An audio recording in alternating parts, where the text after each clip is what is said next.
Alright. Hello, hello. Good evening, everyone. So, like I said, we're gonna do some FGO tonight. But depending on how it goes, I might want to switch to, or I kind of have the urge to switch to MapleStory, depending on how far we get or where I feel like will be a good break point in our 2 story. Mostly because I really want to hit level 30 in MapleStory, like, goddammit. Yeah.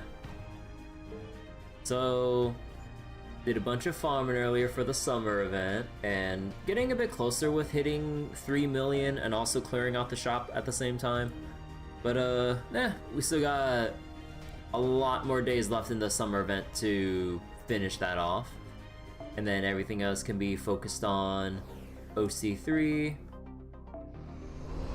Finish Fate Extra and CCC, so you're going to the Extella games? Oh. No, just a Semi-Remnant? Wait, what about Semi-Remnant? Extella was revolutionary to you as a kid and stuff? I mean, like when we're a lot younger, experiencing, like, whatever games that are new to us at the time, it'd be, like, mind-blowing. So, yeah. Like, you know, because, like, there's a lot of things we haven't seen before, so anytime we get, like, our first exposure to whatever it is, it'll be, like, pretty cool to see. And then, you know, then as we're more used to whatever probably got us, like, excited, then, you know, we probably wouldn't have as much of a surprise reaction because, you know, we've seen it before. But, yeah. It's like when people see, I don't know, like, back then, Final Fantasy VII for the very first time. Like, when it first came out, no expectations, no knowledge of the experience of what they're about to get themselves into. But then, you know, like, seeing, and, you know, if you've been playing games over the years and then just see more and more, then eventually, like, you know, you kind of, like, kind of get used to it. But, yeah. So then, like, playing Fate Extella, for example, for your first time, and then moving on to other games with, like, other Muso games or Muso adjacent games, if anything, and you kind of get used to how it all, like, gets put together and everything. But yeah, I mean, like, from what I've seen, like, Fate Extella looks pretty cool. But yeah, I had my fun with Semi-Remnant. Although, I will say, the grind for equipment in Semi-Remnant, like, could be done a lot better. Like, there's no reason to really have, like, RNG enhancements and other shit like that. Like, we already had to deal with that stuff in, like, gacha games or Korean MMOs or some other BS like that. I'd rather we just expend, like, instead of having to depend on, like, RNG crafting in a fucking, like, single-player game, I'd rather in a single-player game with such systems, like, just tell us to provide a lump sum of, like, X amount of materials to guarantee something we need. So at the very least, like, if they intend to keep with RNG, like, low-cost RNG, I'd rather have a high-cost guarantee option so I don't have to, like, fuck around with everything. But, yeah. Wait, hey Mel, how you doing? As a kid, you play lots of games. Wait, your brother's the only one ever touched again. Fire Emblem games, you just watch for the story.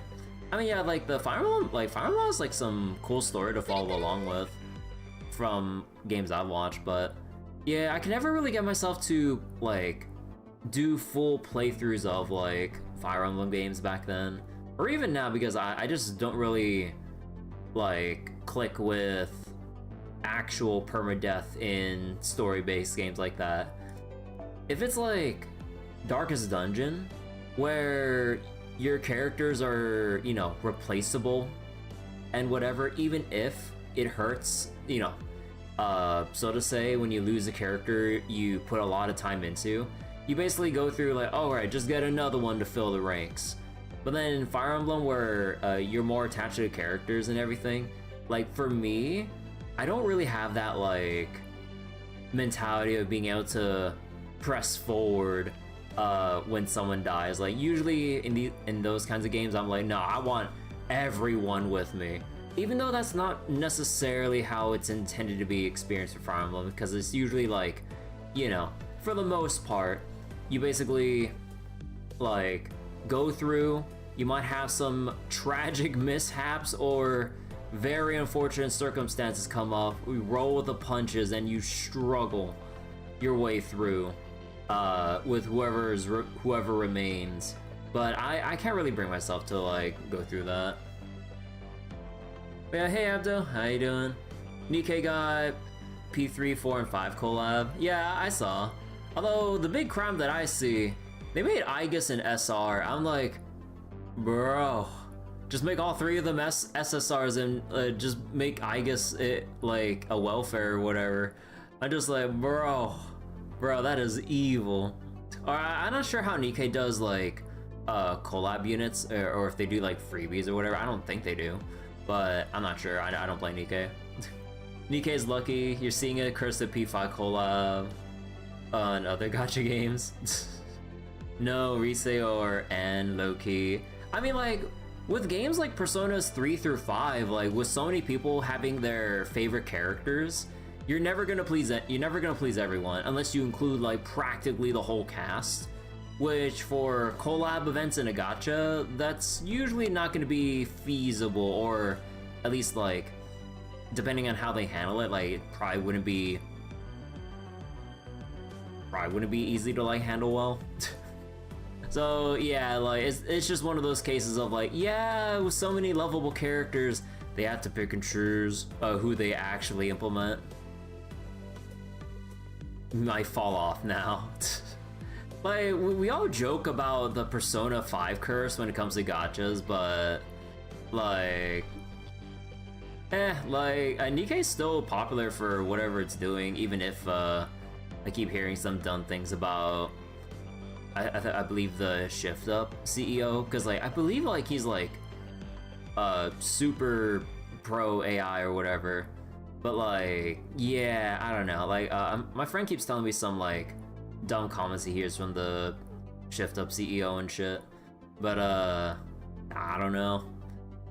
Grand Blue survived, it's still striving, so not everyone is dead. Grand Blue's the exception. Nah, I'm just kidding.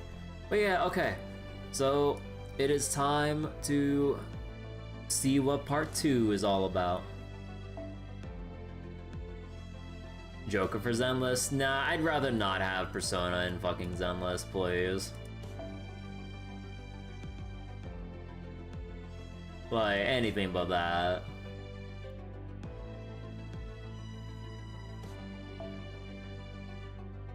Alright, Moon Cancer... Wait, okay, wait, time out. Who the heck is space-like capable?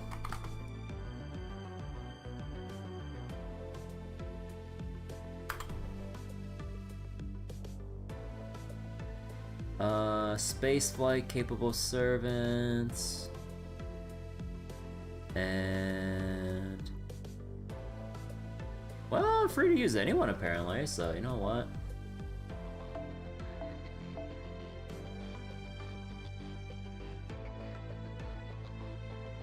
Wait.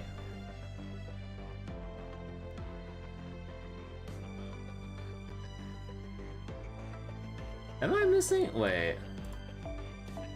Oh, because I leveled it to 100, right? Silly me.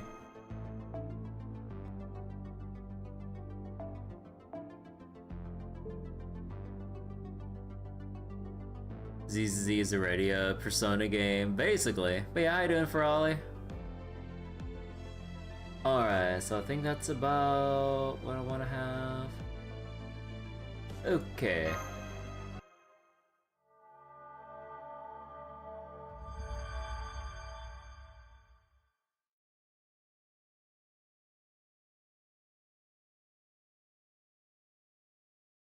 Like if OG John's Spiritron dresses her magical girl costume from Extella. Alright. Earth is beautiful. Nature is beautiful. Whether they are good or bad, anyone taking in this sight would think the same. In their heart of hearts, hey Deadtail, thank you for the mortis. No one's dead yet, but yeah, hope you're doing well. In their heart of hearts, they may fear nature. They may see it as no more than a stage prop to make themselves stand out. Whatever the case, so massive a natural landscape calms the mind. They would know that for all of nature's many systems, there is no point to any of it. There's no purpose to anything nature does. It experiences neither grief nor anger, neither joy nor arrogance. You think you see a Yeti walking through those woods? I see Bigfoot right there! It's right next to that tree.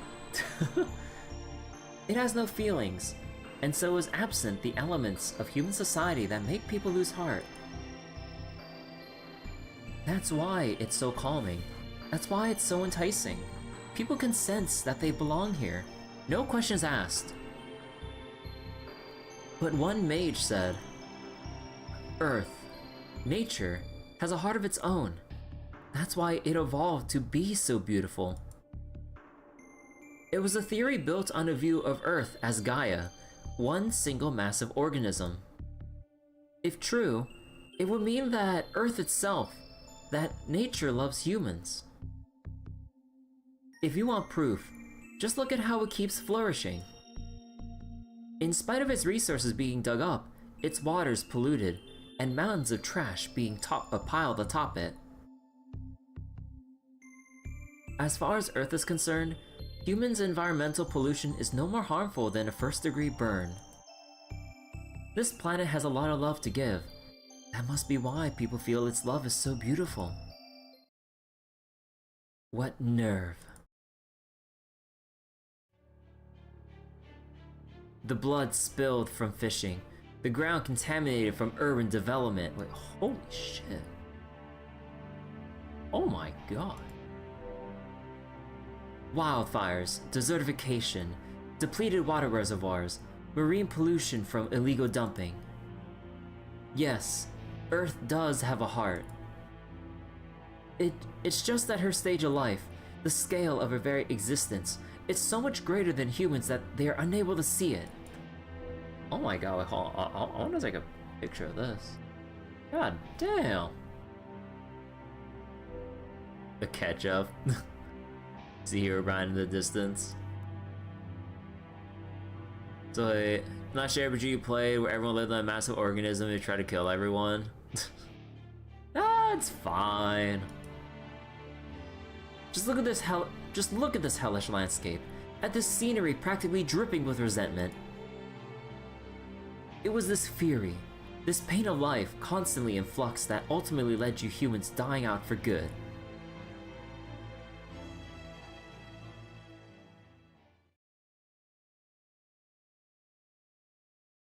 And leaving only me, Earth, behind. The planet was narrating over itself?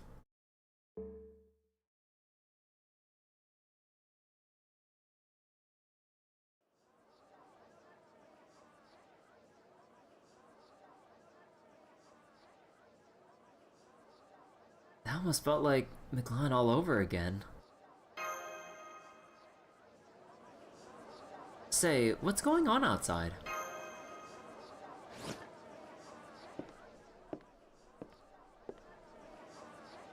Oh, hey there.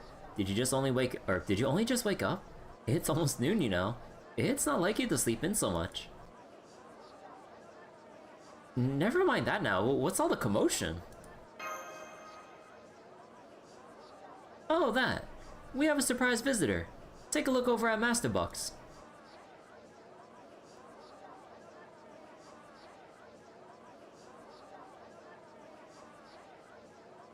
Ah.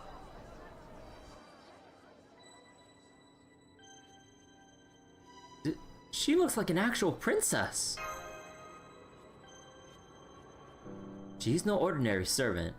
I think she's probably Area H's moon cancer. Oh. I never got to roll for her. If she came here to see Jinako, Jinako would probably be dead by now. So I think she must have some other reason for... Huh.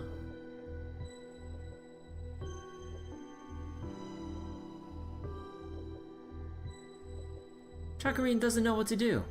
I think he came to take her order, but he's not having any luck starting a conversation.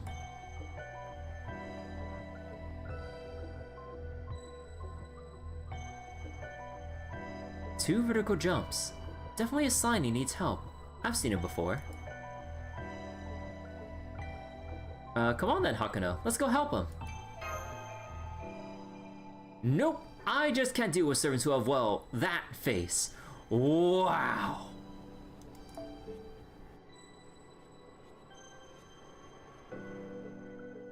Okay, I was joking, but I'm still staying here. It'd be better if you went and talked to her by yourself. Or talk to her yourself. She doesn't seem like she can perceive AIs very well, so you being human makes you the best woman for the job.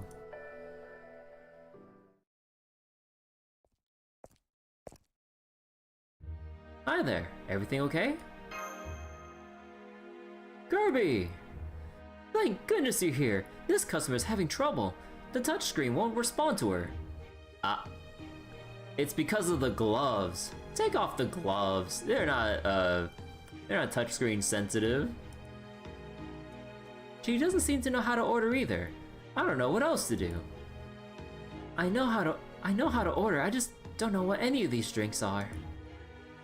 I can't drink something if I don't know what it is. I don't want to choose wrong. Well, order one of everything then.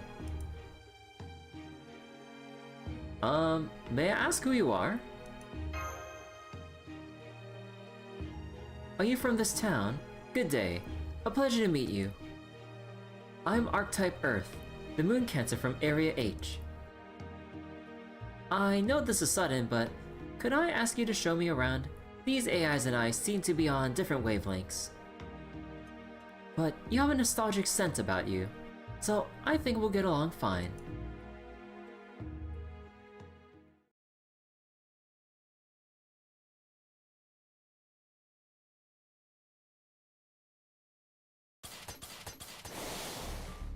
I heard a moon cancer was attacking, so I came as quickly as I could. What's the situation? Quiet, she'll hear us! Now stay low. Come over here and take a look at Master Box. Oh no, it just looks like we're gonna be on a date with Archetype Earth or some shit.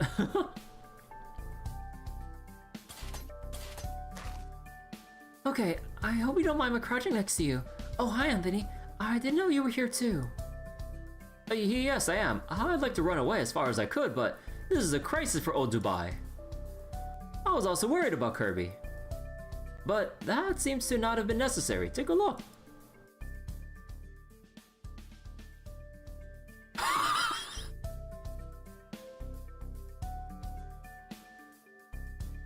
I'm sorry.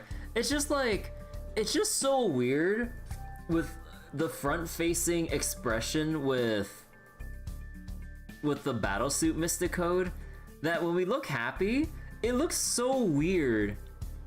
Like, despite the, ignoring the hair, like, it looks like our face is mirrored left to right. Like, that stuff looks so weird to me with, like, the front-facing angle of this Mystic Code. Like, oh my god. I don't know, like maybe it's just me, but it always looks weird because like it's like we're looking straight forward compared to the other Mystic Codes where we're kind of like at an angle, at least like Shimikaze mouth, the rice ball mouth. Oh, they're having a pleasant chat. You can almost feel the friendly vibes all the way up here. Right? I noticed this when she saved me too, but Kirby really is incredibly amiable. She seems like the kind of person who could walk up to a living bomb and casually ask them what they were up to today. I really admire that sort of personality. Oh, it's true. Senpai is the kind of person who would say, "So they're a bomb." That doesn't mean they have to, that doesn't have to mean they want to blow up every day.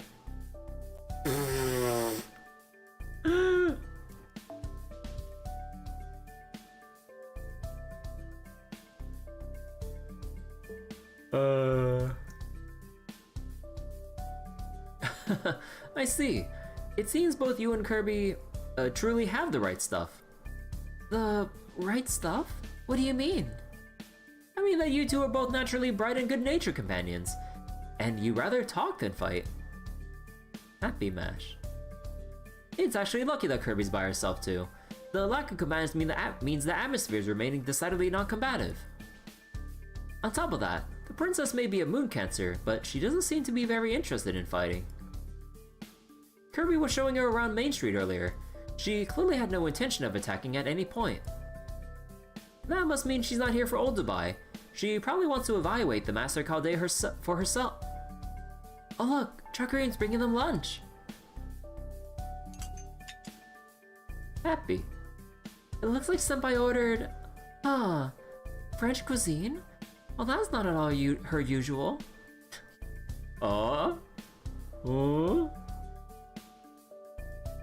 It's a more mature choice. She must want to look good in the presence of royalty. I see. The portion's not quite big enough for a young person like her, but since she's representing Chaldea, she must be keeping appearances in mind. Meanwhile, the Moon Cancer ordered...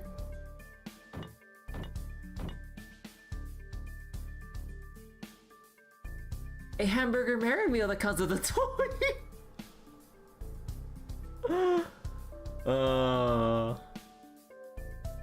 I never would have guessed. Yay, it was my idea to model that meal on the solar system. I'm so glad she picked it.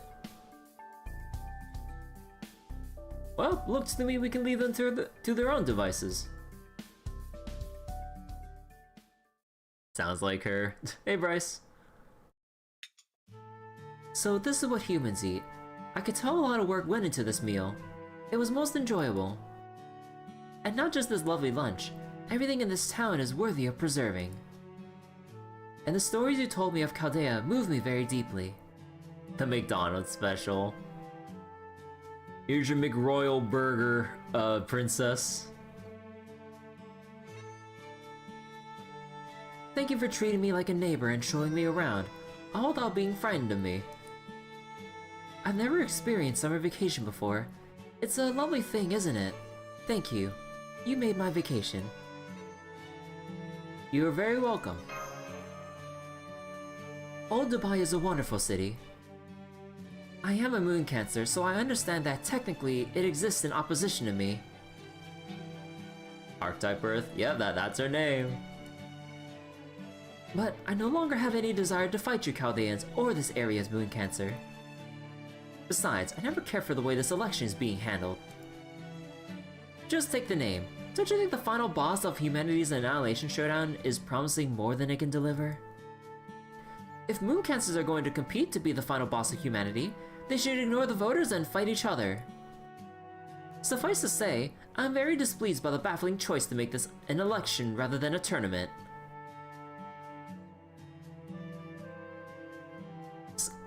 Please don't misunderstand. I was only joking. I will not deny that humanity has gone extinct. As living beings, they were bound to end eventually.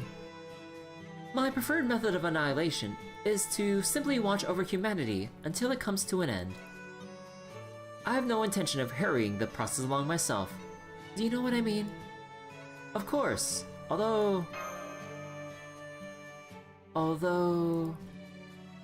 I know it's silly to bring this up now, but... Archetype Earth?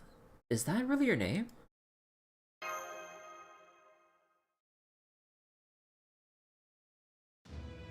Right, I suppose you wouldn't be familiar with this concept. I could simply tell you, but now that we've gotten to know each other, why not show you with feelings and physique, mind and soul? In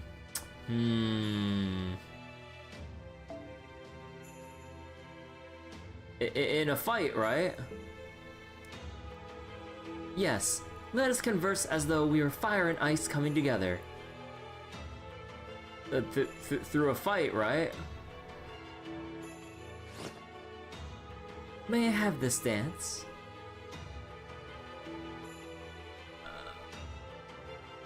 Do I play confused here, or do I actually be understanding? You know what, let's play dumb. Meaning... A battle, of course. It's only a formality, but I would still request that you bring all your strength to bear.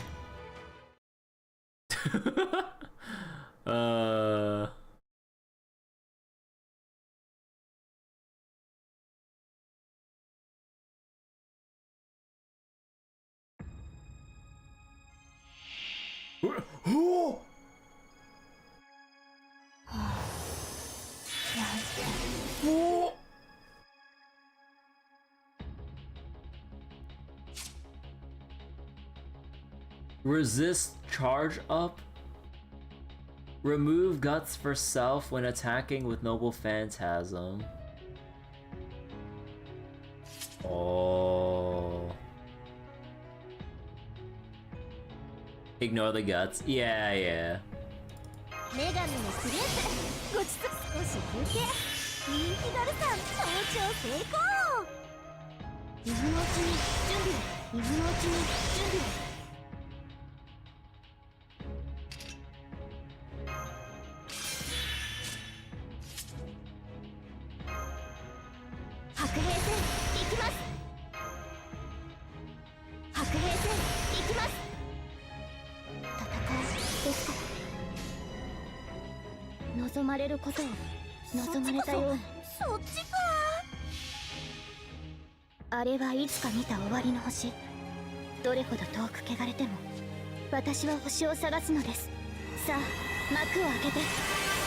Oh, try to use the rest of the...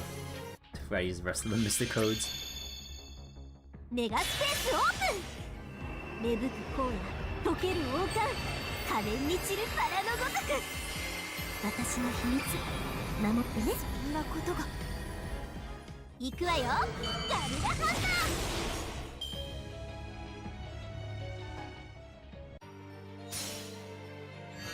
ー。カンチュさん。これくらい。故郷は遠く、道はなく。 この城の追問月の城にようこそ切り上げ Wait, holy shit, what is that? The whole field changed.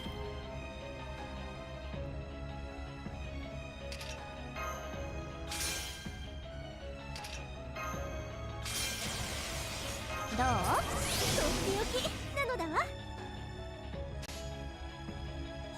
あっちね。間に合うかしら。深く深く星の海へ、遠く遠く空の外へ。時空の果てでもきっとあなたに出会えるはず。約束ね、マスター。そんなことが。こういうの見たのだわ。魂味わいなさい。行くのだわ。これが夏の最高潮。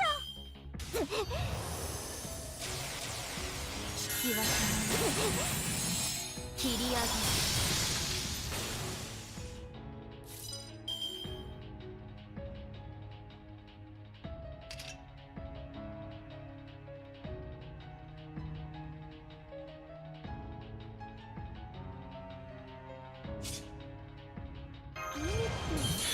ヒロイン人気ガルさん登頂成功。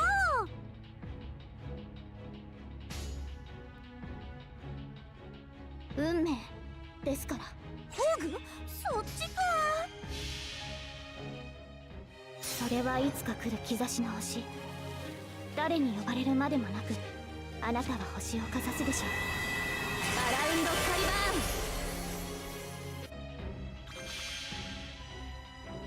深く深く星の海へ、遠く遠く空の外へ。時空の果てでもきっとあなたに出会えるはず。約束ね、マスター。そんなことが。行くわよ、ガルダハンター。耐えられますか？ Wait. Oh. Whoa. 集まり、ちぎり、星は眠る。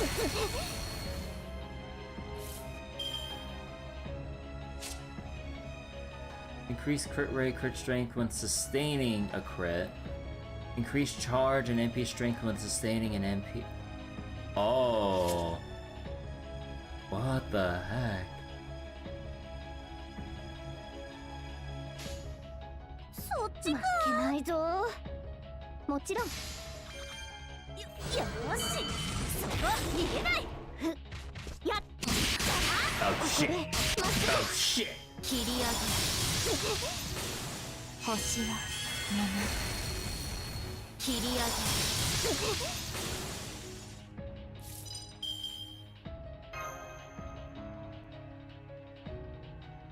白兵戦行きます。海のうちに準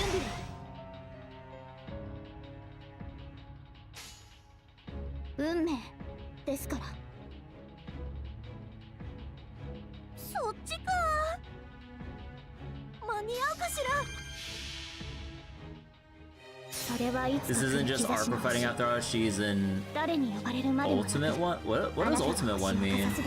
Within context of Fate. 行くわよ。ガルダハンター。怖い話はお好きかしら。感知なさい。故郷と道を。これくらい。この城の水の月の城にようこそ。星は眠る。聞き分け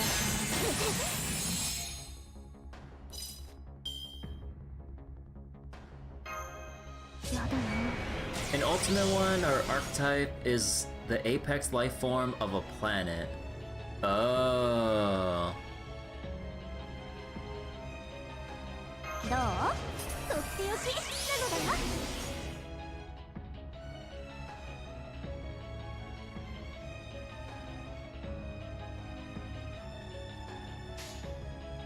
ホーグ？間に合うかしら。あっちね。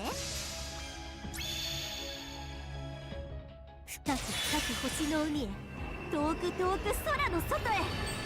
時空の果てでもきっとあなた You に really 出会 didn't え like るはず。 fighting her? 約束ね。 Also? あのことが But the fight doesn't seem that bad. これくらいならダメでした。怖い話はお好きかしら。 Oh, come on! 俺の髄なで燃やしてあげる。なだれてない集まりちぎり化粧人 So to be an Ultimate One of a celestial body, you must be the single strongest organism on it, to the point if it was you versus everyone else, you would win hands down. Oh. 白兵戦行きます。そっち間に合うかしら。そっちか。行くわよ。ガルダハンター。甘く見ないで。冥界ジェットスキー。その魂なかなかね。冥界にいらっしゃい。夏でも常に冷静であれ。 Which for Star Archetype is just overpowered. What's funny, Alka has a chance to beat her. Aww. Okay, now I can take Hephaestion and get some other people to get bond up with.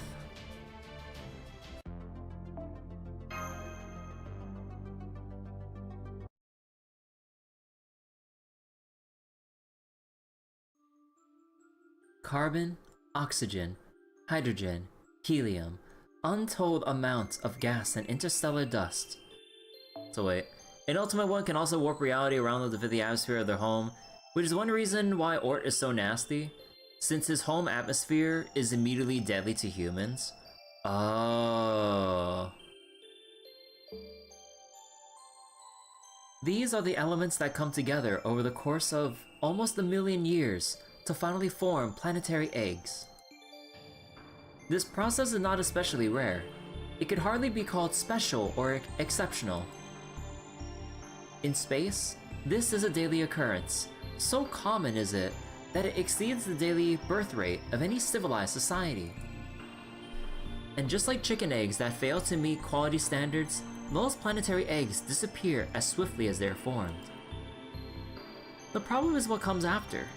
It takes incredible good fortune, or yeah, for a planetary egg to become a celestial body itself. Is the core the right temperature? Is there a celestial body near enough for it to become a wandering planet? Does it have any neighboring celestial bodies destined to collide with it? Are the nearest galaxies too close? And most importantly, does its sector contain souls that can grow and nurture life? Life is the force of attraction, the power to draw other things in. When a planetary egg forms in a sector of space imbued with that property, that is when a planet with the potential for intelligent life is born. So wait, Falco was handling number 1 shiny star who was capable of wiping out the Earth. She wasn't beating it, but she was surviving against it. A planet's soul exists before the planet itself. It affixes itself to a celestial body to become its heart after the fact. In the Magecraft world, these souls are known as archetypes.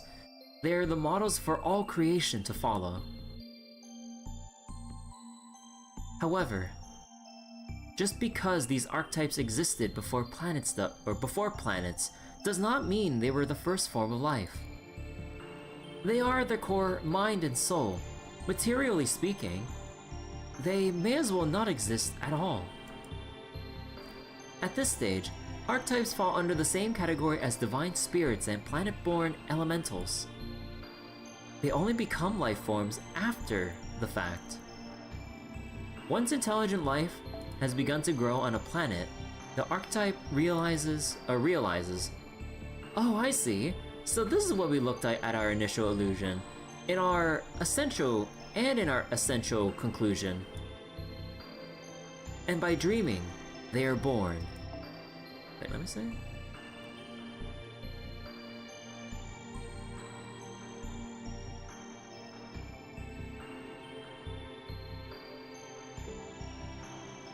Although archetypes are formed along with their planet, it is not until civilization matures that their model is finally created. Despite being inherently supernatural as their planet's brain, they can't even tell what they themselves look like without intelligent life. That is what makes an archetype celestial.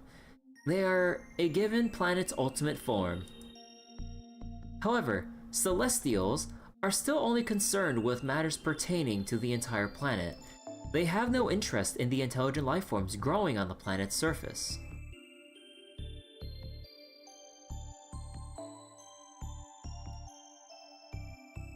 To the entire planet. As intelligent beings, archetypes are not the first form life takes. Rather, they are the first way it looks. In other words, they are souls looking to create new planets meant to succeed them.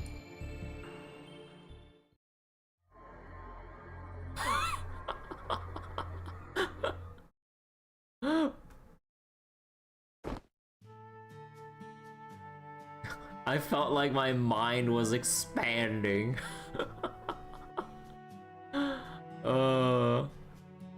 It feels like my mind was just expanding. Are you back with us now? Please don't pay that any mind. It's no big deal. At any rate, I think I've been here a bit too long. I better be on my way. But first, if you don't mind, I'd like to ask you a question, Kirby. Why do you think BB Dubai is holding this final boss showdown? Because she won't be free until humanity is gone for good.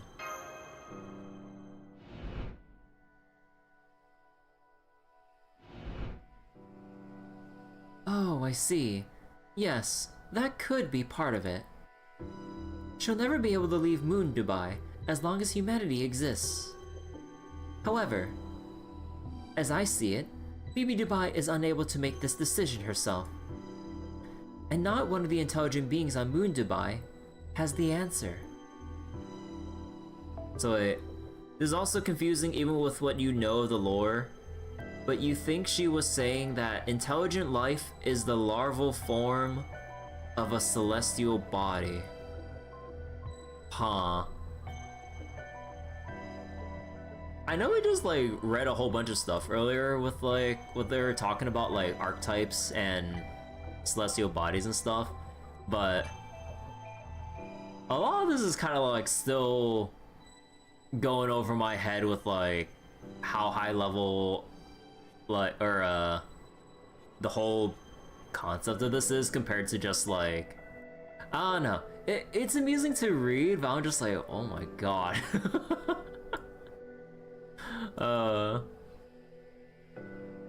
Ordeal Call 3 felt like a mess, not gonna lie. So many high profile fights, but most of them don't really affect the last part. I mean, I'll see. Like, I just started part 2. I don't really need any like tempered expectations going into like the rest of OC3.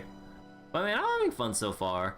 But like, I am a little bit bummed out with like how the summer event suffers as a summer event because it has to serve as the prologue to getting Ordeal Call 3 started. That's what I feel a little bit bummed out about. Like, and also the overpraising for Dubai as a city and everything. Like, they laid on a little bit too thick, where they could have, like, you know, toned it down a little bit to get the point across and keep it brief. But because it also serves as the intro or stepping stone into OC3, then there wasn't really too much memorable from the summer event compared to like, let's say when we went back to Luluhawa again and had all that crazy stuff happen. But yeah, like, it's kind of a shame that like they tried to tie the two together, but they made the first portion, that being Dubai Summer, being very meh. So wait, you think the gist that... Wait, let me see. You think the gist that humans were made to be spread out to space, in turn give life to more celestial bodies with souls, form of reproduction... Now it's kind of bad getting his point across. Yeah. Another issue was the hype behind it. Yeah, like, I can imagine with the delay, or with like, the time in between story updates, that like, the longer the wait, the bigger the anticipation, the higher the expectations for it to be, like, hopefully worth the wait. Kind of like how people, like, really want, like, Half-Life 3. And if we ever do get Half-Life 3, no one is gonna be pleased with it. Because people have been waiting, like, salivating so long for any breadcrumb of its, like, legitimate existence or development, that, like, if it ever does come out or show any trailers or previews, that like everyone's just gonna go like, what is this shit? All this time for what? And like, it's like, bro, Valve never even wanted to make this, or at least like not yet. Or not at the time. But yeah, with like OC3 and like the time in between, well, you know, we do have like events in between and everything, but in terms of main story downtime, yeah, it does the problem of expectations worsens the longer the wait for anything. Specifically written by Nasu. Yeah.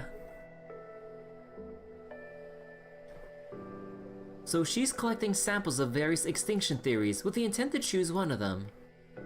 This is the largest mystery surrounding her, or rather Moon Dubai itself.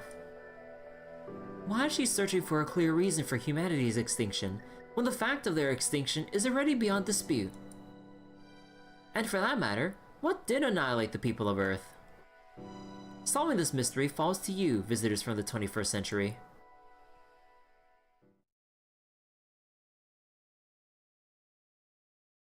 BB Dubai is basically like creating a fan fiction vote for how humanity actually died. It's like, we don't know how it died, so we're gonna let everyone make up their own story. The one who has the clear majority of votes wins. At this point, you're more concerned if Nas is the writer. As time goes on, he gets more hit or miss. Later that day, 8 p.m. Welcome back, everyone! Yeah, seriously! Great job! I'll be poring over all this data you brought back to Wait, you brought back about areas H and I for sure. So, she who controls the information controls the election. This data will make it easier for us to strategize. Huh, so Area H really is a non-combat zone, huh? Looks like it's just a straight-up amusement park. Yeah, nothing there even looked like a weapon. All the attractions were fun and exciting. I just wish we could have seen what the area's moon cancer looked like. Yeah, I never would have thought she'd come to old Dubai herself. Thank goodness nothing happened.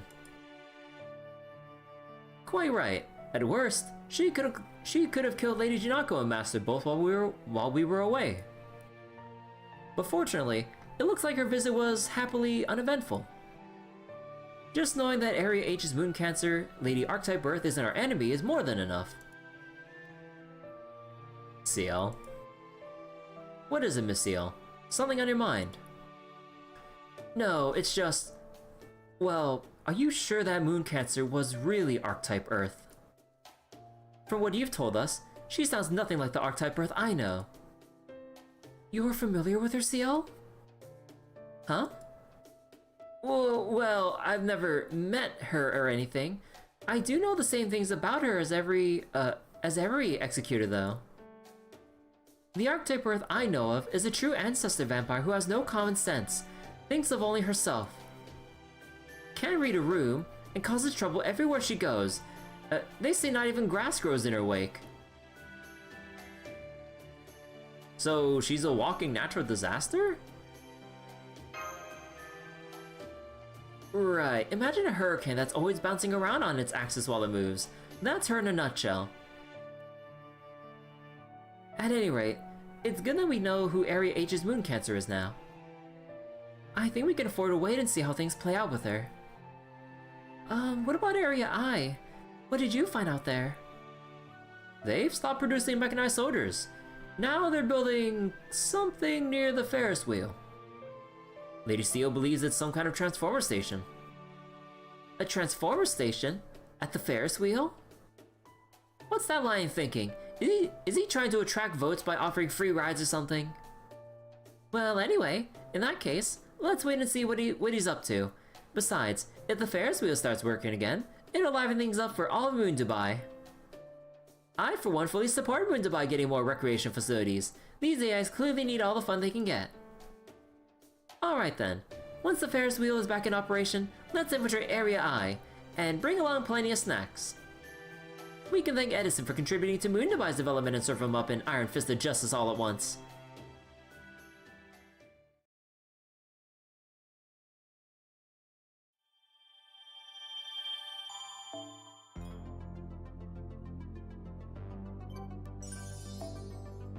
Blue Ocean White Bus.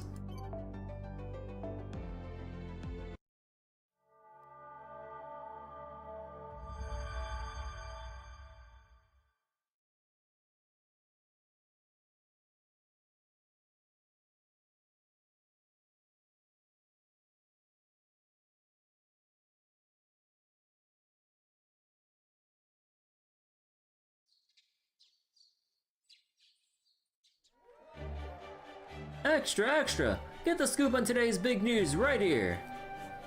Oh wait, despite the OC3 one you enjoyed near the end of it, you're not gonna say why, but it's fun? I mean, we'll get there, we'll get there.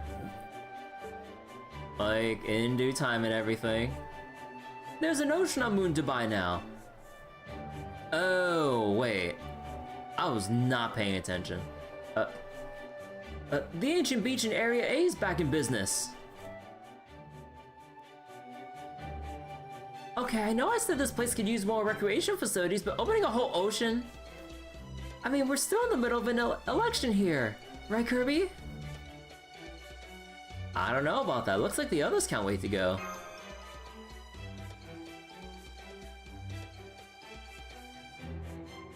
CO change outfits. Oh, hey, you're right. Alright, you guys came here for summer break, right?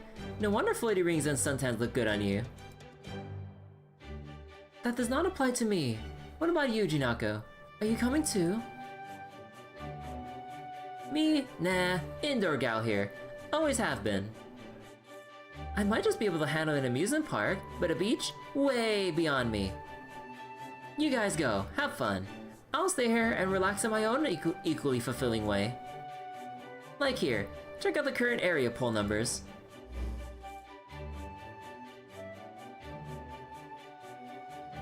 Hang on, am I seeing things right? Or am I seeing things, or is Area A at 0?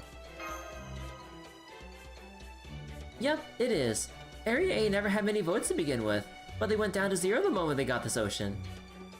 We should see what that's about. Which is why I was thinking of sending field agents. But if you guys are going anyway, that'd be safer and more effective.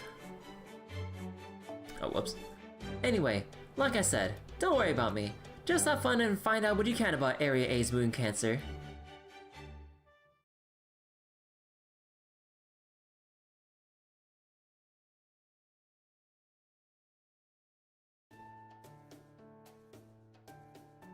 And now here we are, taking our familiar sandship ferry to Area A across the main inland river. Master, as our leader, is there anything you wish to say to us before we arrive at the beach? The first thing you need to do at the beach is put up a parasol, make sure our surroundings are safe. The first thing you need to do at the beach is put up a parasol! So we need to focus on safety and establishing a base. I get it. But don't let your guard down. The moon getting an ocean is a big deal. There's a good chance other moon cancers will show up. Enjoy the beach, but stay alert too. I'm not concerned. If we do run into other moon cancers, we'll be ready. Between Mash, Lip, you, Bartholomew, myself, Lady Steel as backup, and our master, who's now back to her usual self, we should be able to handle just about any opponent we encounter. Oh, that's a relief. My knees were knocking pretty badly when Jinako asked me to come along as your point of contact. But now I can enjoy the beach. Don't worry. If anything happens, just run back to the boat. I'll make sure it's ready to go at all times. The guide says she doesn't want to go in the water either, so we'll just be waiting here at the wharf. We? Does that mean you won't be going to the beach either, Mr. Roberts? That's right. I might take a little walk if I feel like it, but I'm a sailor at heart. I can't trust a sea that just popped up out of nowhere, so just in case, I'll keep an eye out from here. There is such a thing as being overly cautious. Oh, pardon me. There was a small anomaly in our detection systems just now. Oh, I'm sure it'll be fine. It could mean something is heading towards us. Shall I stop the ship? No, let's keep going. If it's an obstacle, we'll get rid of it. Sorry guys, but would you mind keeping an eye on the river from the deck? We might be getting an unwelcome visitor from the sea.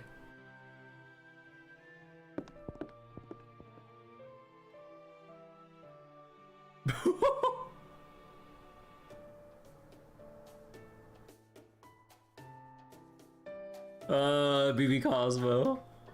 The flyby. I think I'll go too. I was just about to do some warm-up exercises anyway. Oh, but first... Kirby, I gave King Protea your message like you asked. But she said no because she hates the sea. I'm sorry I couldn't be of more help. You sent Protea a message, Master? Yeah, I invited her to travel along the river and join us at the beach. The view. I guess I was asking too much of her. No, I don't think you were. Protea is a good swimmer. Your idea of using the river to get here is a good one. There must have been some other reason she refused. You have no cause to feel guilty. Besides what? Never mind. It was just an idle thought. I'm going to go head out to the deck too. Wonder what she'll do for the next summer event in JP. We'll have to see. In 2 years.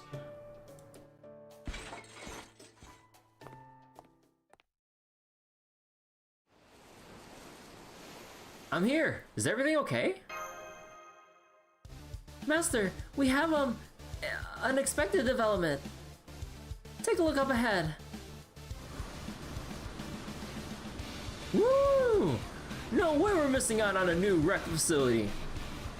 The Laughing Moonlight Brigade's gonna be the first ones on the beach. We're not letting you area sea shut-ins anywhere near that ocean. You're ready for some engine trouble. But that's a mecha boar. That giant machine is trying to run us off the river. These belligerent tactics are right out of the Vikings playbook. That's not all.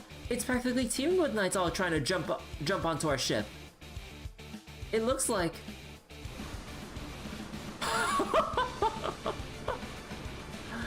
Oh. Hell yeah, we've been waiting for this. Woo, leader was right. Playing Knights of the Round Table rocks. Knights of the Round Table? I am so terribly sorry. Let's say that the Round Table's politics are complicated and leave it at that, please. We have 3 Surfer Mordreds. It'll be fine. They're not a big threat. Let's just stay calm and take them out as they attack. Not so fast, crab hands. You're gonna get hurt if you treat us like all the other knights. We're the double super elite. Double, but there's 3 of you. Once we hit our pain threshold, we like nothing more than blowing ourselves up. Great, the worst of Mo and Spar all in one. Boarding our boat and blowing themselves up is a twisted tactic, but I can't deny its effectiveness. We could throw them back into the river one at a time, but if one of them blows up in the water, it can start a chain reaction that capsizes the ship. Right, if this was the Seine? How do you pronounce that? Seine River, that could lead to anything from flooding the city to wiping out humanity. Talk about losing the battle to win the war, huh? But I won't let these AIs use up their tactics like that on my watch. Blowing yourself up when you're about to lose is no better than turning off your Wi-Fi in the middle of a game. We can't let them get away with it. Yeah, Cosmo! Which is why it's a good thing that BB Cosmo Frenzy Humanity is back with a new type of jammer. From one AI to another, I'm not about to let you play unfair, and that's why I have to stay with your self-destruct mechanisms. You what? You mean you just decided to clamp down on our diversity? What? No, this is a warning. You can have all the weird quirks you want, but keep them to yourself, preferably behind locked doors.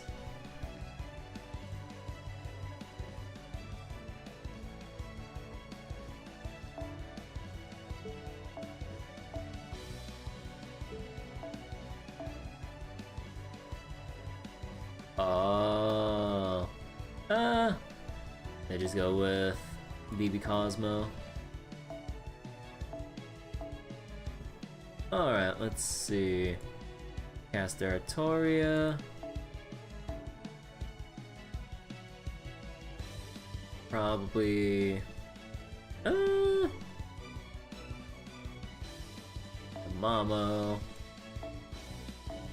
And then we can just let other people get some XP.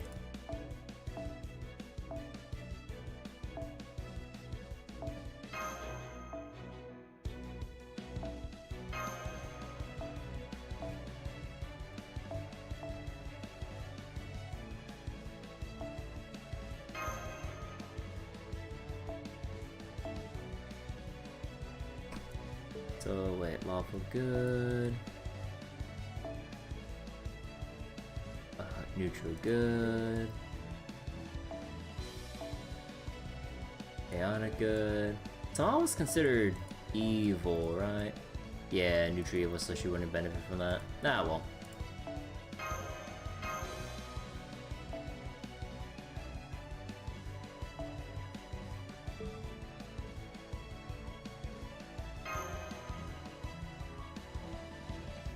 Internet ruined the word diversity nowadays. Let's not act like that.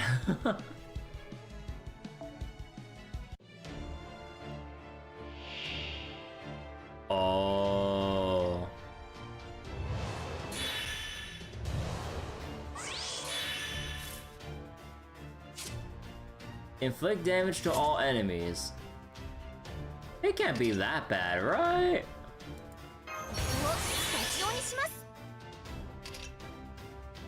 Decrease attack, arts card resist.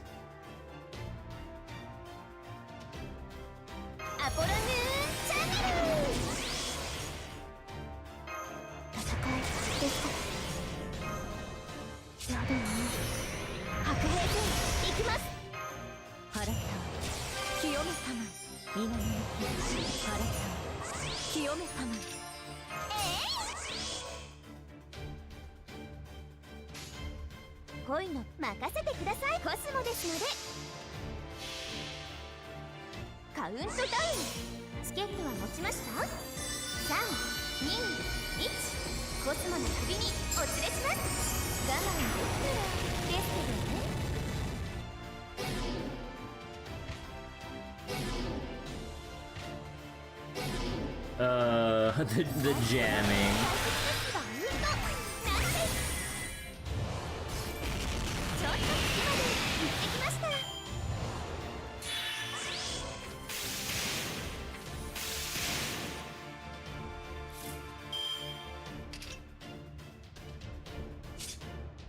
Man! Bro.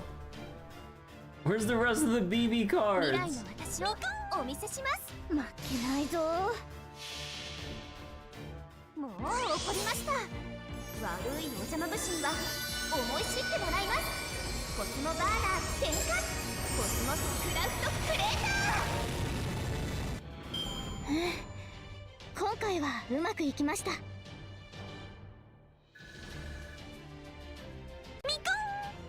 No, thank you, Urban. You find it crazy yesterday both Geo got animation update on anniversary and buff together? Yeah, and they have genre-specific buffs too, which is pretty funny.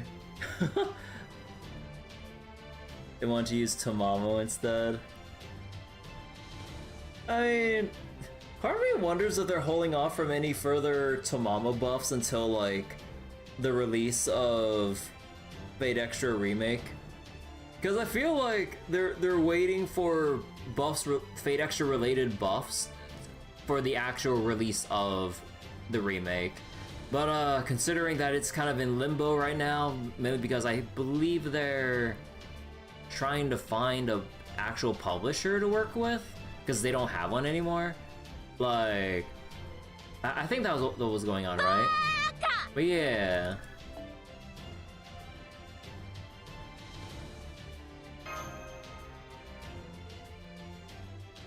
That's coping.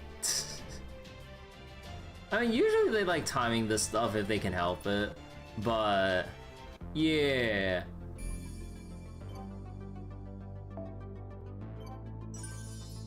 We have better odds of Beast Tamamo Amaterasu getting added. Why not both? Both is fine.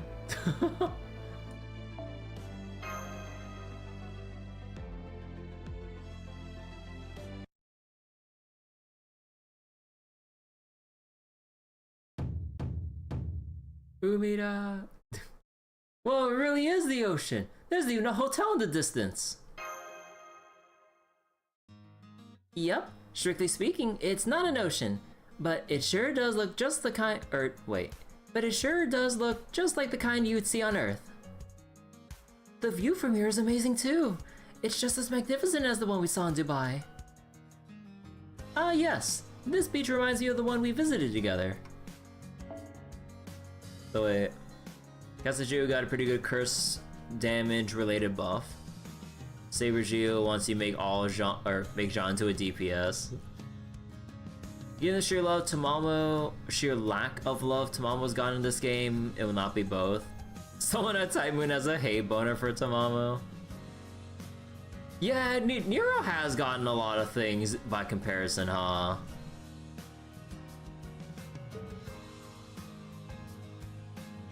It's just too bad Kana and Shufu aren't with us this time. I hope we can find them again soon. You had a great swimsuit back then too, Lip, and you were unrivaled when it came to water splashing fights. A swimsuit? I used to wear a swimsuit. You did. It was honestly hard to put the sight into words. In a good way, of course. Speaking strictly for myself, I would say your swimsuit figure made this summer's top 3, easily. Oh? Are you okay, Lep? Did you step on a sharp pebble or something? No, it's not that. I was just so surprised to hear that. You must have really been looking at my previous self closely. Very. Yes, of course. Your smiling face was positively radiant. Nero's gotten 4 alts. Yeah! What was it? Nero, Summer, Bride, Beast. Am I forgetting anyone? The one with the hat. Tamamo technically has 9 alts. And the way that they're splitting up, like, the Tamamo 9 is kind of like a dumb... I'm not sure if they're, like, following the whole set rule, but... Yeah, like, Tamamo, then, like... Tamamo Cat here, Arya, Semi-Remnant, and I don't think we've seen any other actual appearances of anyone else than the Tamamo 9, but it's just like, bro, come on, start fleshing them out or something.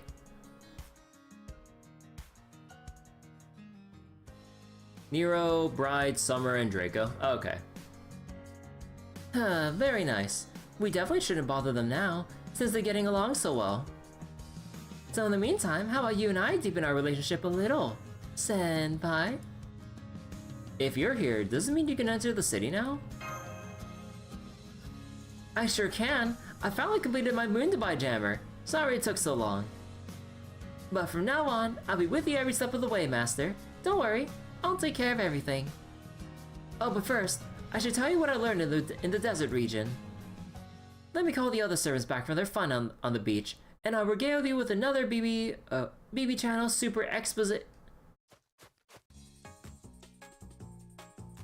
Astolfo! Wee! Beach, swimsuits, barbecue! Yes, indeed, my friend.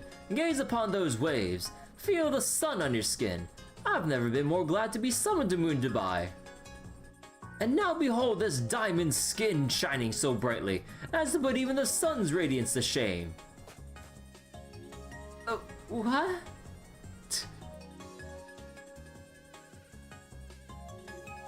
Same incarnation? So wait. Still on all... So far Tamal only has 2, OG and Summer.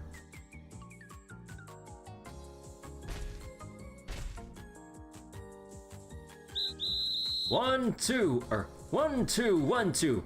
All units, halt! I trust you've all read the new manual from cover to cover.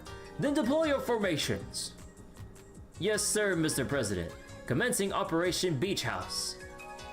Oily fried noodles, oily shish kebabs, oily ramen. With this menu, we'll take the Koyan Mall's market share out from under them. Would you give our standard armaments a security check, please, General Ben? We have to go to do we have to go to transition? Wait, do we have, wait.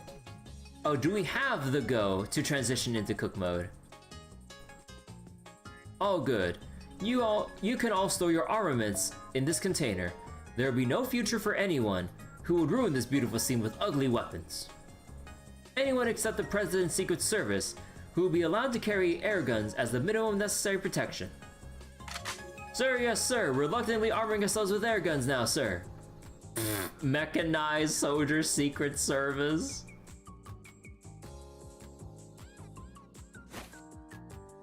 Huh, those meddlesome insects are ruining our private beach.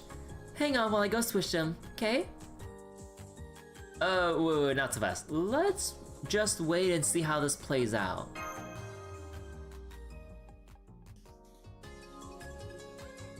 Hey, the Chaldean servants are here too, and they set up a parasol in the best spot on the beach. No fair! Huh, in nature, the fittest survive, the early bird gets the worm. A true bunny would have arrived with the sunrise. I know, right? I said we should all go to the beach first thing in the morning. But Astolfo wouldn't wake up no matter how hard I shook him. Huh, so that's why you thought you would at least try to slow us down, huh? That offensive on our cruise really took us by surprise. During your cruise? What happened? Never mind. Looks like it had nothing to do with you after all. You weren't around before, right? You seem like a really awesome knight. You're bigger than Roland. More elegant than Roland. And I bet you can shout louder, or I bet you can even shout louder than Roland.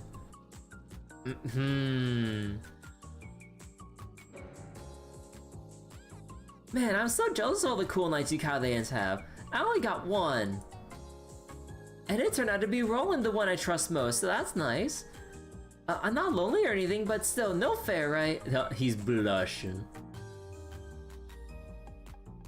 Yeah, no fair. It's so not fair. Plus, my approval rating isn't going up at all, and I don't even have a swimsuit. Close enough. So I guess we have no other choice. Then to settle this with a barbecue battle, go on, get all your other friends too. We're on a beach, right? So now we dance, sing, and stuff ourselves silly together. Really?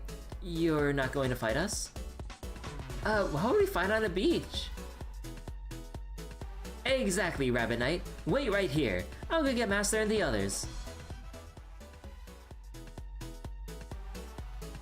Looks like they're just talking so far. That just leaves the problem of what to do about them. Roland versus the cooler Roland. Lancelot being called cool make him feel important. No swimsuit or sofa. His punishment for the crime of being male in a gacha game. Man, that would be wild if they broke tradition with Astolfo having like a summer alt. That would be freaking wild.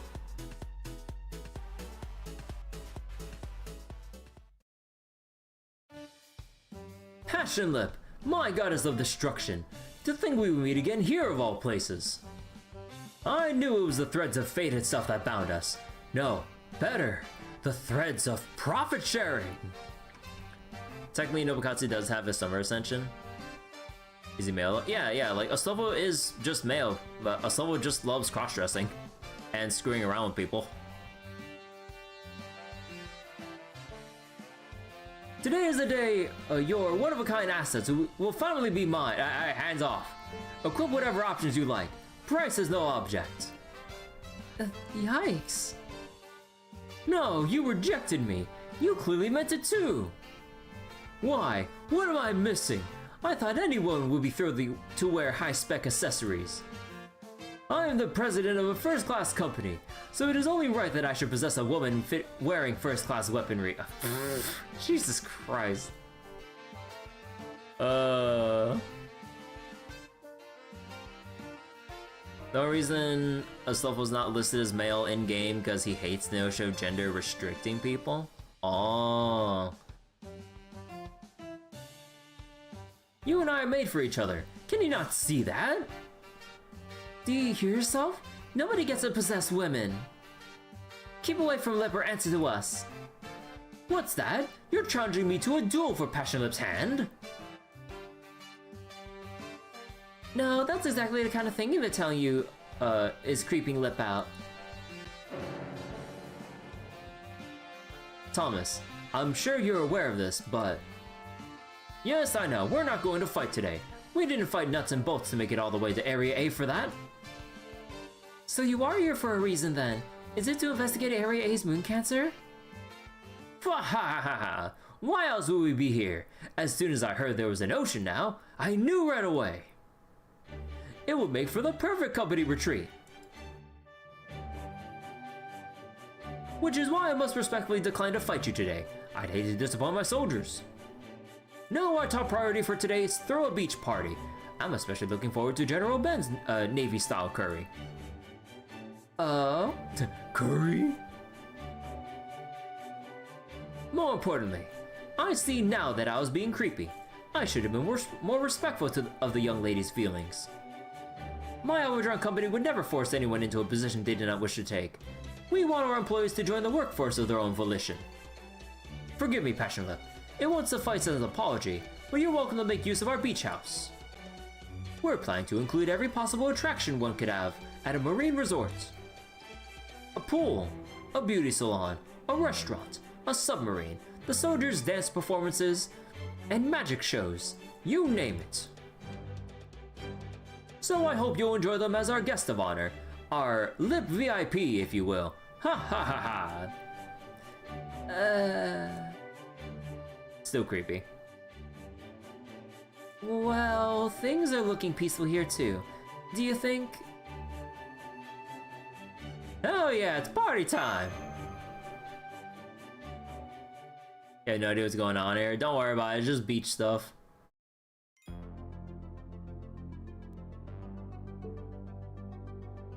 Huh. You have like a little bit of, you have like a little mound of sand that's just like right there. Oh, cool. You can see all the little like light sparkles on the beach. Oh, that's neat.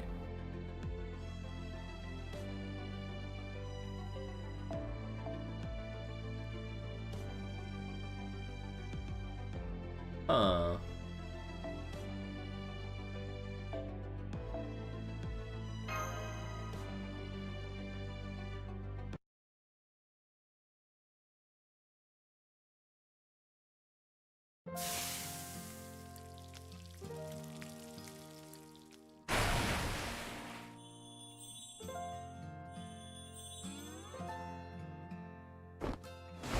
Yeah, get pulled down under.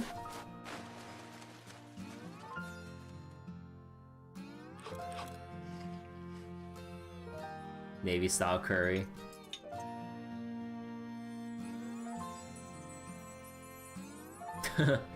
Delight in mash.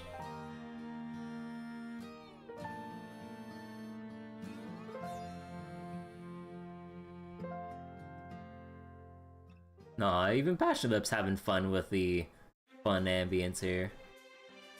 Oh, that was yummy! So, hey, why is there a beach here anyway? Oh, I know! It must be a curse from Area A's moon cancer! Oh, right, I forgot there was a moon cancer here too. They have the lowest approval rating of them all. What makes Navy style curry different? I have no idea. Like what even is Navy style? Also, wait, let me just turn on my lights real quick.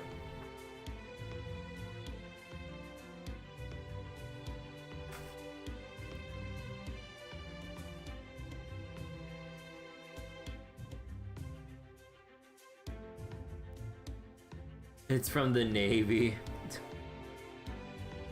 But yeah, like there's curry, and you know how other countries like make their curry.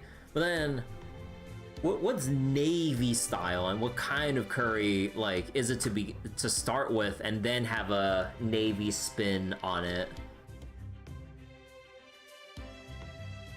What kind of moon cancer are they? Some related, the pub your family went to tonight for dinner randomly had an Indian sub menu, so that was weird but good. They just had an Indian sub menu all of a sudden? Huh. I mean, as long as it's good. Maybe there's seafood in it. I mean, I would have to imagine there'd be seafood in, if it's like related to the Navy. But, you know, Ocean's Bounty and all that. Or something? Oh, wait. Oh, so, like, Navy style is an actual thing? It's a thick, flour-thickened stew adapted from the British Royal Navy rations in late 19th century. Milder, savory, sweet. Oh. From British rations. Nah, I'm just kidding. She calls herself the Great Angel of the Sea. Or rather, she used to. She proposed that humanity ended up dying out after Earth miraculously became completely covered in seawater. But then yesterday, she suddenly declared she was withdrawing from the race. Withdrawing? Perhaps it's disparaging of me to say this since I don't know her, but does this mean she's boycotting the election? Yeah, like, there didn't used to be an ocean on the moon before, right? That's why her approval rating was basically nil. Nobody knew how great beaches can be. So she said she refused to. Or wait. So she said she refused to be even less popular than the whatever knights and just up and quit. Then right after that, this ocean appeared. I think it's the Great Angel of the Sea's final miracle. She probably wanted to flood all of Moon Dubai, but she was only strong enough to make this beach.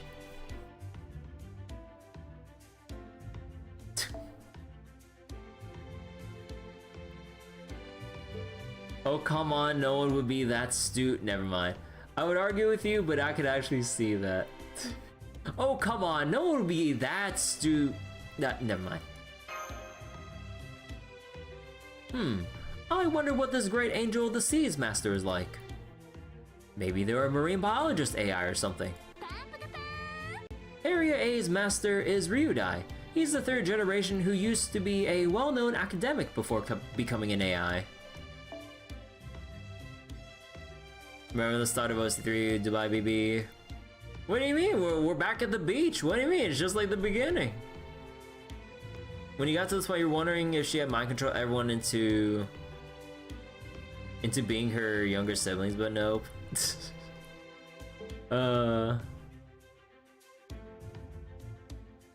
He was a historian. His focus was on the 13th to 15th centuries. He loved to research primary sources. He used to quietly talk about how each time period had its own miracle of God, and how that miracle functioned. He's one of the few citizens of Moon Dubai studying what happened prior to the year 2000. Ah, the big ol' Y2K. Oh, so that's why he summoned the Maiden of Orleans. If he's a historian and religious researcher, she's the obvious choice. Shut up, Roland. She's the Great Angel of the Sea, remember?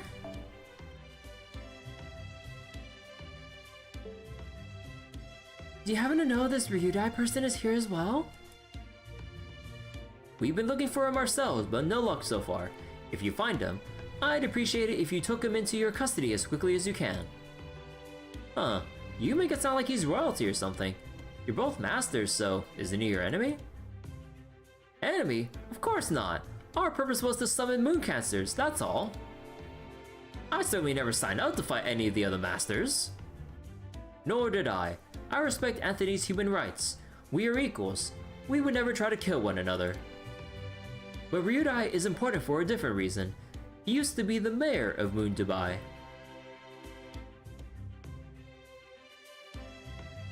Of course, this was prior to the year 3000, before BB Dubai reactivated us.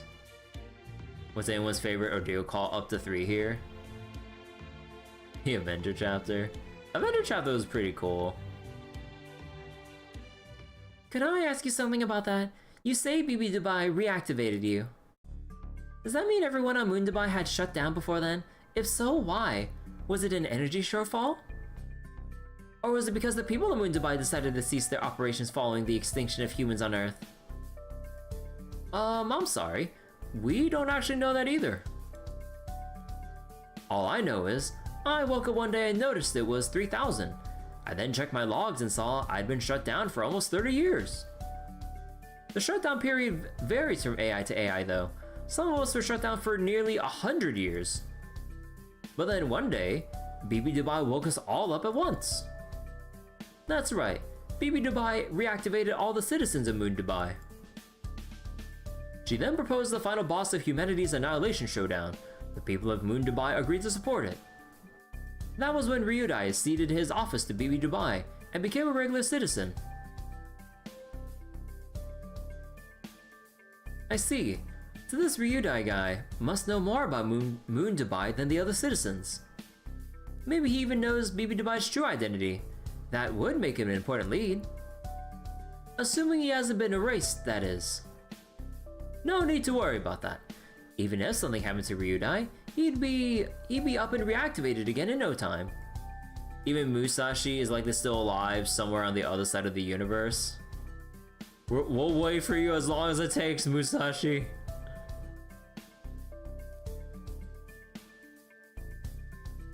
I am also sure he'll answer an invitation if you extend one. I can pass on a message once we get back to Old Dubai. Thanks, Anthony. Aw, Oh, it's no big deal. Oh, I'm not doing anything special, really. You can even see that as like complexion or his like face blushing there a little bit. What are you being so bashful about? And hey, aren't you working way harder for them than you did for us? Don't think and don't worry about anyone else. Just focus on making sure you look your cutest. I still don't get it. Why don't you care for that slogan anyway? That's probably it right there. We're more for the humanities. Anthony there is more on the STEM side. You do know I'm more of a jock than anything, right? He's a jock?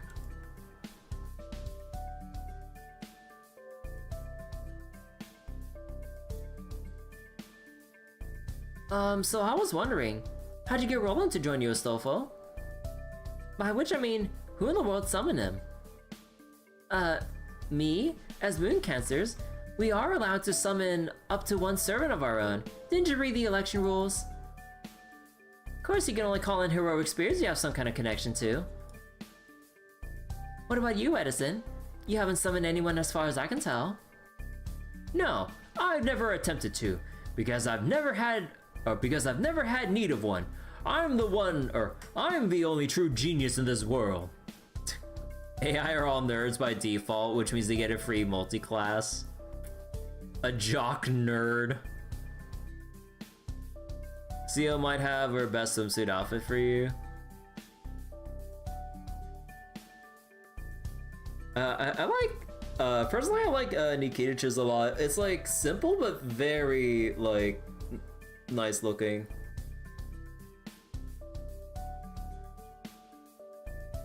Coin Sky didn't summon anyone either. Maybe that was because she didn't have any friends in human history. No, Coin Sky was something of a special case. She became a Moon Cancer after the fact, you see. She showed up on Moon Dubai out of nowhere, whereupon BB Dubai took a liking to her and made her a Moon Cancer. Never gave it much thought before, but thinking about it now, I suspect Coin Sky herself must have been summoned by one of the other Moon Cancers. Ew. Witch Ascension. I mainly prefer the first one. The black bikini really contrasts well with like her light skin and everything. Like it just looks really nice. Also the hat, because like the way that like her ears move with the hat, it just looks really cute.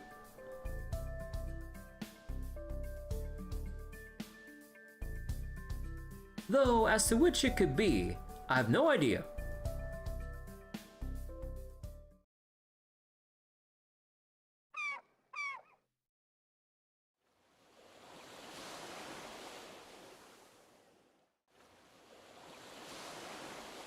It feels like our Dubai trip all over again here.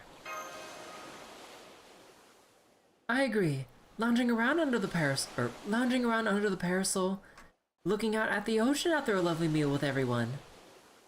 It really does feel like paradise on Earth. Well, the moon. I think I can see why neither Edison nor Stoffel are acting in their capacity as Moon Cancers right now. Huh, where did Bartholomew go? I don't see him anywhere. Bartholomew went back to the ship. He said he would be keeping watch, just in case.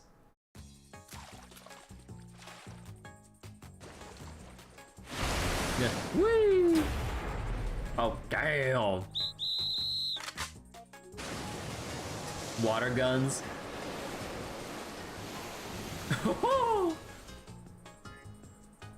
It is great to see everyone getting along so well.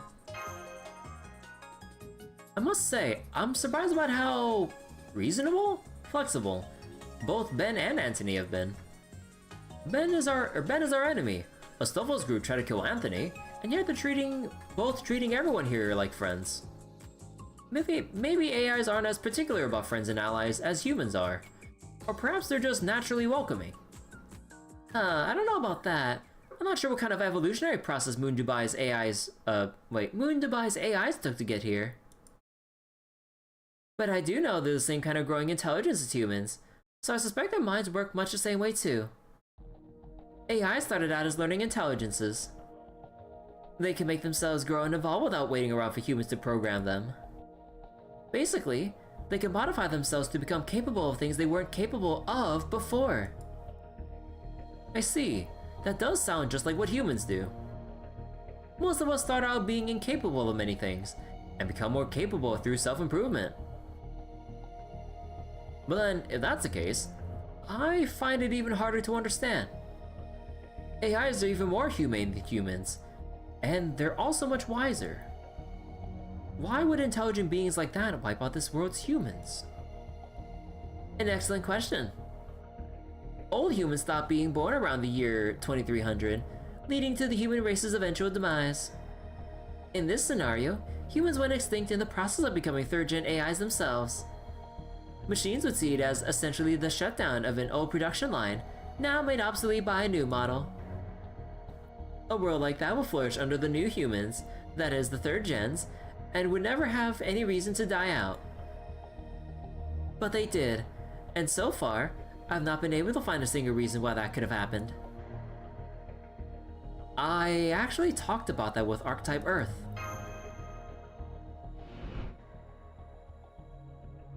As I see it... sleepy apparently. As I see it, Bibi Dubai is unable to make this decision herself. And not one of the intelligent beings on Moon Dubai has the answer. So she's collecting samples of various extinction theories with the intent to choose one of them. This is the largest mystery surrounding her, or rather, Moon Dubai itself. Why is she searching for a clear reason for humanity's extinction, when the fact of their extinction is already beyond dispute? And for that matter, what did annihilate the people of Earth?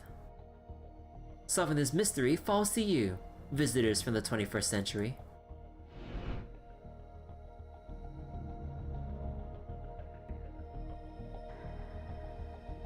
Well, if something destroyed the people of this world deliberately, AIs are most likely suspect. Third generation AIs aren't the only ones here on Moon Dubai. There are first and second gens as well. And if there's no hierarchy among them, and no major difference in capability, there's a chance first and second gens will clash with third gens for being too human. That's definitely not impossible. Differences in values and priorities may have caused escalating discord over time. Plus, they say there actually was a war between humans and AI around 2299 or AD 2299. No, AI would never wipe out the human race. They simply don't have the urge to kill humanity. Why are you looking at me like that? I'm a devil, so I'm the exception that proves the rule. Anyway, even in my case, I might put pressure on humanity for various reasons, but I've never wanted to kill them. No matter how much humans screw up, or how close they come to ruining the Earth by trying to satisfy their desires, any AI of this level will be able to solve any resulting problems in the time it takes you to brush your teeth. They just be like, okay, I'll take care of it, and keep looking on, and keep on looking after humanity like nothing had happened. Besides, humans aren't stupid. If they had actually done something to wipe themselves out, that's exactly the kind of situation where AI would step in. As far as AIs are concerned, the extinction, decline, and suffering of humans means extinction, decline, and suffering for them as well. AIs live to serve humankind. It's what gives our existence meaning. The very idea of AI trying to replace humans is so stupid, it's not even worth considering. In theory, if humanity up and decided to destroy the entire universe, we AIs would be right there helping them. So if there's one thing I can say for sure about this world, it's that AI evolution was not the cause of its downfall. And by the same token, as an AI herself, Bibi Dubai can't destroy humanity either. So we still just don't have enough info to go on. Not yet, no, but what you told us earlier was very helpful. We can no longer care for the people of this world. They're already dead and gone. But as Archetype Earth said, it's up to us to find out why that happened. Maybe the reason Moon Dubai invited all of you here was so you could find the answer to that mystery. Aww.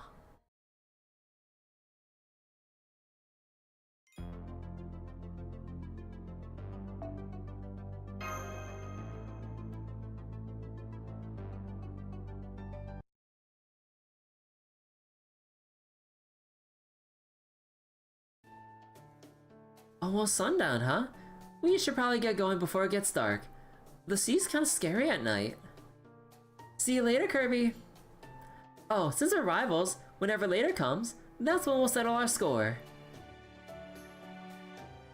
Just make sure you keep Area C's restaurant stocked until then, and don't go losing to the likes of Edison either. Huh, that fool. Neither he nor you are worthy rivals of my Albatron company. Only 3 days remain until we take Moon Dubai by storm. Endure the fear that grips you in the dark of night as you try to sleep. Thanks to our new super weapon, we'll be able to seize control of all the other areas, even BB Dubai's Area B. Oh. Thomas? Oh, whoops. I'm feeling so good I didn't even realize I was spilling military secrets. Well, consider this my way of being considerate if I were you. I'd be preparing to surrender while I can. Piostoval. Farewell, Kirby. Give Jinaka my regards.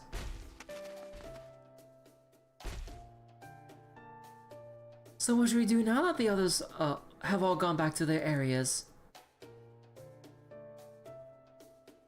His hands are... Wait, what do you mean edible? We should do the same, of course. This may have ended up being more of a pleasure outing than a field operation. But at least we now know that... But at least we now know for certain that Area A's moon cancer is out of the running. Holiday's over, huh? Well then, I think I'll go off on my own for a bit. I'll be over investigating Area H, or rather, keeping watch over it. They look like gum candy food. But don't worry, I'm sure we'll cross paths again soon enough.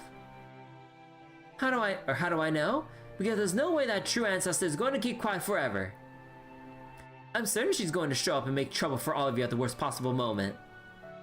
My weaponry has been slightly adjusted due to the differing regulations on this world, but when up against a true ancestor, these restraints don't apply.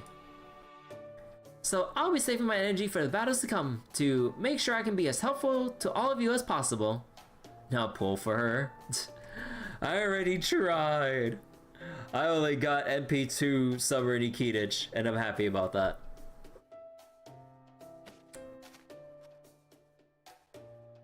Huh, if we're splitting up anyway, I'd kinda like to investigate other areas myself.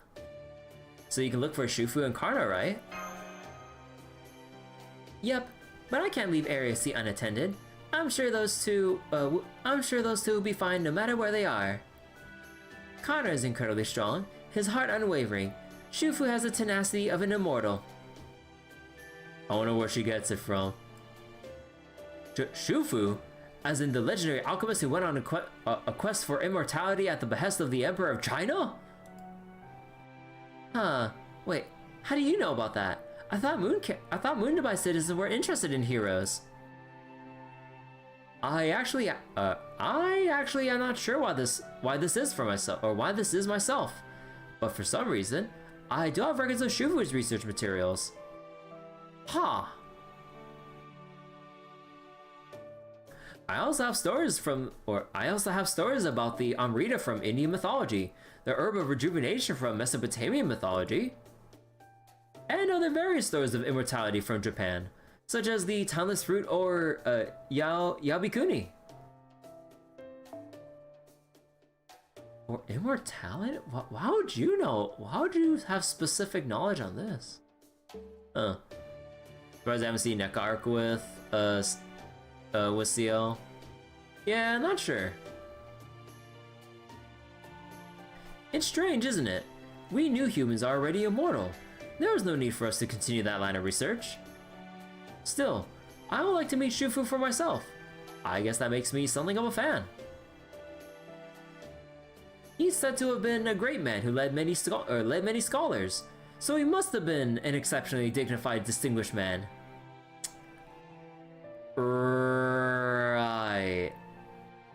Right about that. Yabikuni, the person Kiara was pretending to be in Summer 5? I don't remember. Oh my god.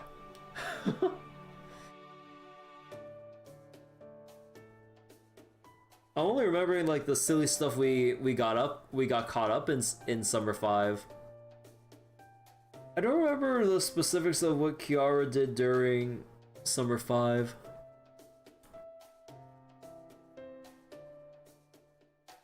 Well, hopefully you'll get to see for yourself.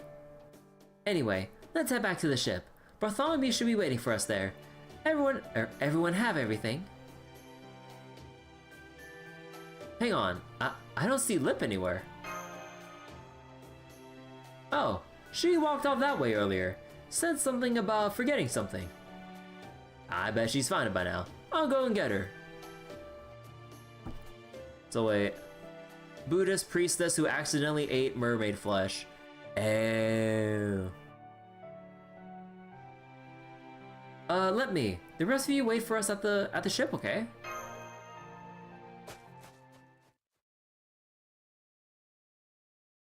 Lip, it's time to go back. Oh, is it already time to leave? I'm sorry for wasting your time. No, not at all. Anyway, did you find what you've forgotten?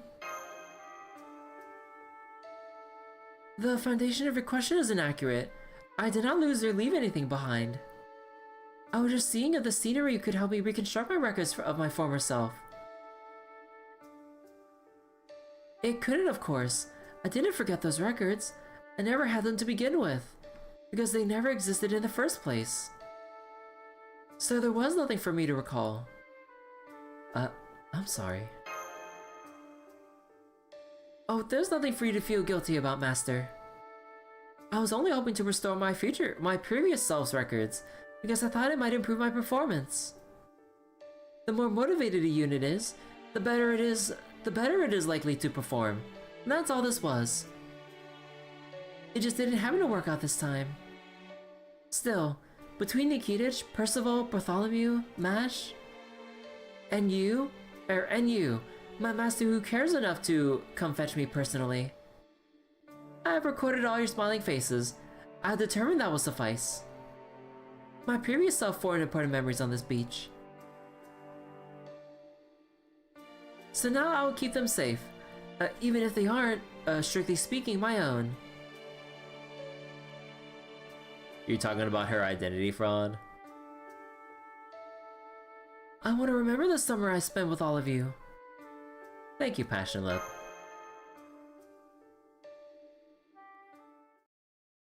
It's no use. You'll forget it sooner or later. All living things eventually lose their memories. Or rather, those memories will decrease in value. No matter how bright they may shine now, they'll inevitably be overwritten by the trivialities of everyday life. Death is the only permanent record. It's only when you die that your memories can be fairly recorded. Who are you? Oh. What do you mean, who? I only came to talk to you because I recognize you. Oh, I see. You're not the same Lip as before. Well, that's okay. That'll make fighting you easier. You know my previous self? Master, is this woman a Chaldean servant as well? Not anymore. That was a long time ago. I'm a beast now. Your sworn enemy. It wasn't long ago at all, though you did say you never see us again. Don't exaggerate, this is a recent change. I do like detail-oriented humans, but I suggest you refrain for now. I nearly used my fingers on you. I only wanted to talk to Passion Lip, the alter ego, but she seems not to be here. So out of deference to this beautiful beach, I'll give you 2 minutes to get out of my sight. Master, if we can take her at her word, I recommend we retreat immediately. She really is a beast. Her combat capabilities vastly exceed ours. Before we go, I have to ask, what is it you want? I thought I made myself clear. As an evil of humanity, I'm going to destroy humanity. I refuse to accept this immortal state of affairs. I refuse to let life continue on in perpetuity. The people of this world made a fatal mistake. It only makes sense they paid for it with their lives. Even so, they continue clinging to life, protected by those towers. Well, that's alright. To be human is to be greedy. Go ahead. Try how you like while you live. Birth all the evils of humanity you want. At the very end, I'm going to swoop in and take it all for myself. I'm going to devour every last bite of the escape from death these people have built up over the years. You want to know my objective? There it is. I don't want to kill humans. I just want them to die. Well, Master of Chaldea, is this where you repudiate me and all I stand for? Do you think I'm more evil than this city of Moon Dubai? You're wrong there. Moon Dubai isn't evil at all. I see. Then this is goodbye.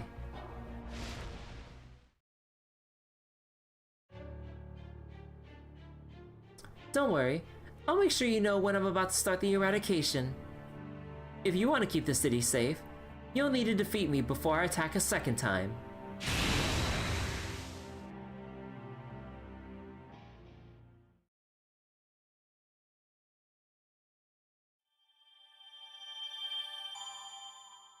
She can fly. I mean, she always could.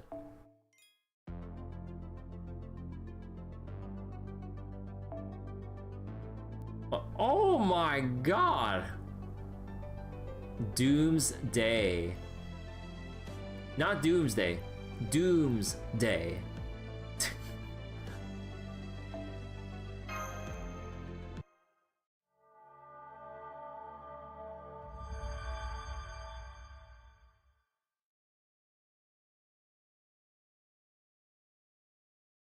Starts playing Steve from Peter Pan. Surprise! So this is your new hidey hole away from home. How have you been, Jinako? Phoebe? Oh right, you must be the Cosmo one I've been hearing about. Wow, you really are wearing a spacesuit. Because she got sent flying into the far reaches of it. Oh, I gotcha. It's kind of like when you move back in with your folks after a bad breakup. So, BB, aren't you embarrassed about getting absolutely thrashed by your own imposter despite always calling yourself the final boss? Nope, she had higher specs than me, that's all there is to it. But never mind that, we still have a report to make today. Go on, Kirby. Not 10 arrows. Only very rarely that they fit that many in. And that's when we left. Everyone else is resting at the hotel. Oh, I see. So that's why you and BB Cosmo are here by yourselves. So, Area A's moon cancer is withdrawn. Beast Ereshkigal has openly declared war on Moon Dubai. And Edison and Stoffel went back to their areas without incident. I do have some questions, but I guess none of that is out of the realm of possibility. Astolfo as well, Astolfo. He is nothing if not inconsistent. Excuse me. But Anki Ereshkigal showing up suddenly after laying low all this time is a real threat. Still, I'd rather focus on the other moon cancers for now. As for why that is... Hasara? Right. We actually received a message from Astolfo about 3 hours ago. It said, I challenge you to election by combat, with both our claims at stake, because might makes elections. The only rule is, the loser has to do whatever the winner says. Does the cowardly leader of Area C have the guts to accept this challenge? Your champion's gonna be the Master of Chaldea, right? If you can defeat me and Roland, we'll gladly join your team. He also said to come to the stadium in Area F if we accept this challenge. Also that we can bring as many people as we like. Pretty sure this means Astolfo's getting bored of the election. Yeah, that sounds right. Or maybe he just had so much fun at the beach that he changed his mind. I swear, this is exactly why I'll never get along with cheerful types. Anyway, I don't like playing into their hands, but I would like to wrap things up with them before squaring off with Edison if we can. So I'm seriously considering accepting. What do you say, Kirby? I'll do it. Astolfo clearly wants to join us anyway. Great, take some time to rest today then. The battle will start at noon sharp tomorrow. Oh, and don't worry about us. We've been squabbling with Area F for years, so we'll be fine. Just do whatever it takes to win. Is it okay if we all go with her? Sure. Even if this is just a ploy to lure you all away, we can still hold them off for at least half a day. Exactly. And if Edison attacks right after you're done, I can go face it myself. Don't worry, there's not a moon cancer out there with better defense. But I'll be counting on you when it comes to offense, Kirby.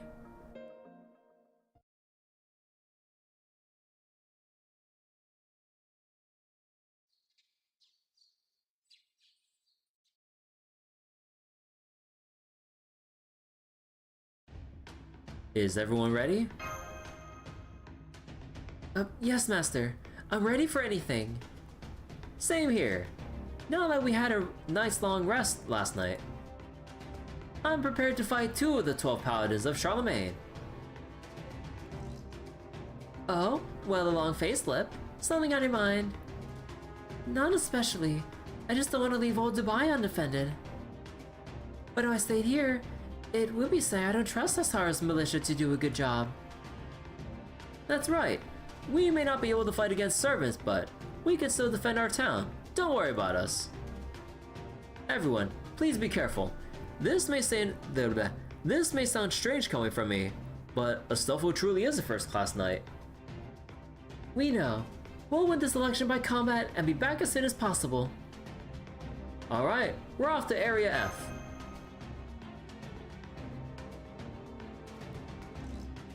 Alright everyone, roll out.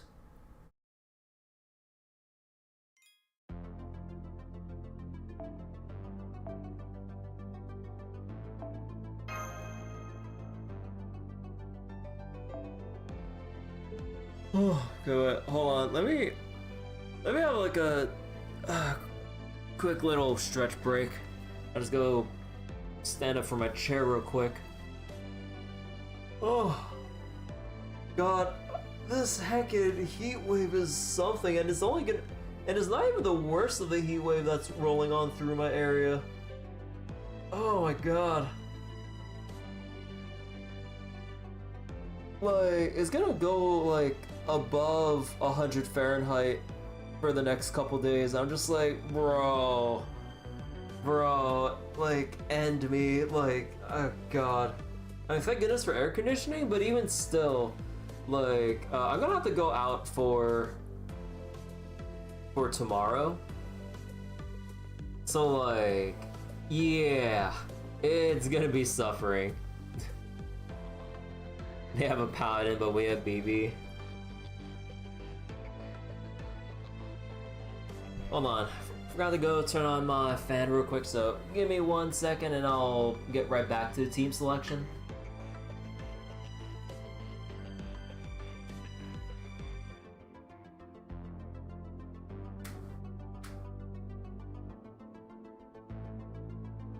Oh, okay. Paladin new. Celsius. But that's the wrong unit of measurement. No, I'm just kidding. I'm just kidding. So wait. So I'm guessing we just choose from all who's available here? Okay. And we have a variety of enemies here, so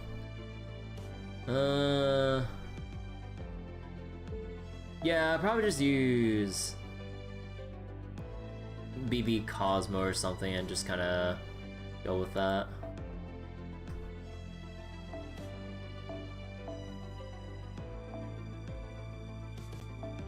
Alright, probably the same usual stuff here.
hold on real quick. Okay. Prisoner 10 A, B, C, D, E, F. Oh. Oh. 月の海いかがです？白兵戦行きます。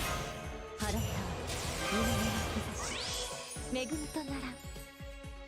I forget. The thing here was increase MP for an ally, right? Yeah. 今のうちに準備を。やだな。未来の私をお見せします。さてさて。 That's a lot of prisoners. That doesn't sound like a solo flow. チケットは持ちました？ 3、2、1、コスモの旅にお連れします。我慢できたらですけどね。 That's certainly a lot of Anthony's, though.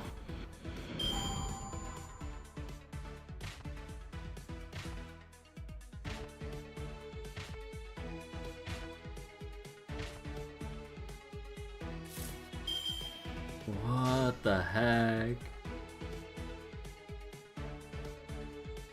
大結界。恋のシャワーは無重力。やりますね。 Okay, we'll just get the cooldowns rolling. Because they're not doing a thing where they autofill enemies in before the turn ends, like some of the other kinds of battles we've seen before. So let's just get the cooldowns rolling because we're gonna run out by the time we get to wave 3. コスモバーナー展開。コスモスクラフトクレータ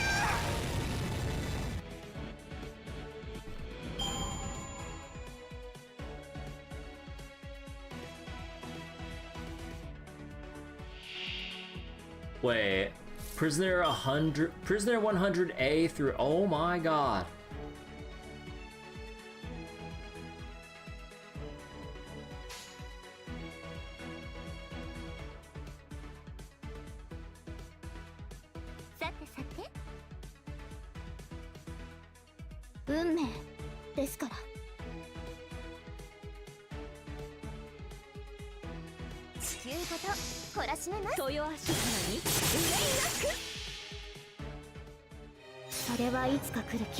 You know, if they ever did buff OG Tamamo, what would they update with her? Probably like her defense skill to provide more than just a large amount of defense, right?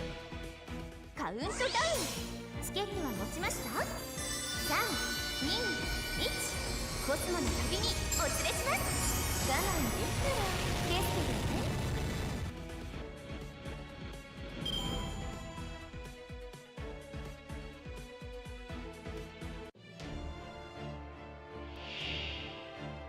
Prisoner 1000A, 1000B. Either make her have party-wide battery or spec her for longer fights. Yeah, I think like maybe for a sustained fight niche, like yeah, I think like probably buffing her defense skill would go along with that. Cause yeah, we already have like HP restoration, which is a huge thing. Like NP, skill cooldown reduction. We have like charge down with to delay enemies with NP strength and stuff. We have the heal and arts card effectiveness, which is already still pretty potent on its own on a 5-turn cooldown even. So yeah, I think like you heard the idea of having her give a buff that reduces allies cooldown by 1 per turn. Oh, so like once per turn for 3 turns, reduce everyone's cooldowns by 1 turn. Oh, or something like that. Or, you know, just as an example. Yeah, that would be interesting. Probably busted as fuck. I mean, obviously. But, huh. Yeah, that would be neat. What else would go along with it? Because we already have health regen. We already have 1 avenue of skill cooldown reduction. Delay with the curse with NP strength.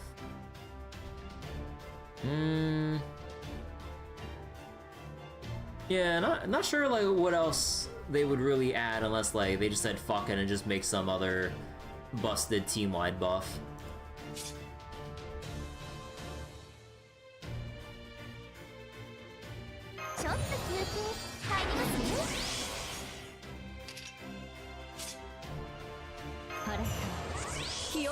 Her MP already cuts cooldowns by a turn, just make her support specializing in cooldown reduction.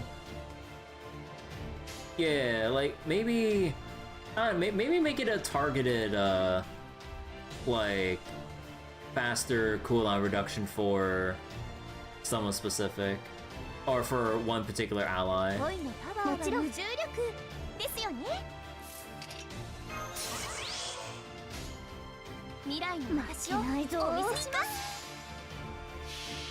Should be better for characters that can loop without a second cast territory or Oberon.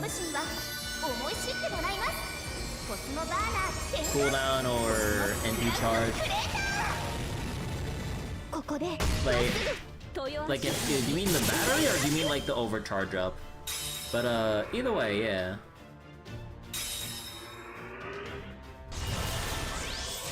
Wait. He's just oh my god. What? Whoa! Whoa, what the fuck? What?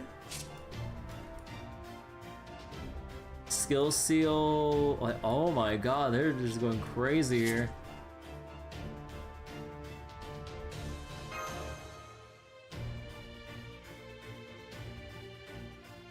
I think they meant overcharge. Aventuring's getting a buff. No. Yeah, we'll have to see once the official or the finalized version of like Summer, Aventuring, and Robin come out.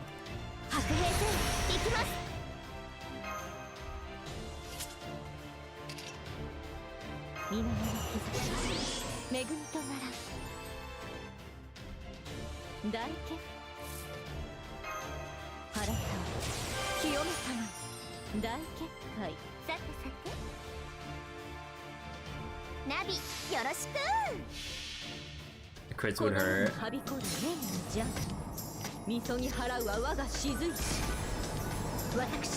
And also anti-enforcement from Cast Territory helps a lot too. Feels a bit later to be doing a summer event. Do that shit in July. If only.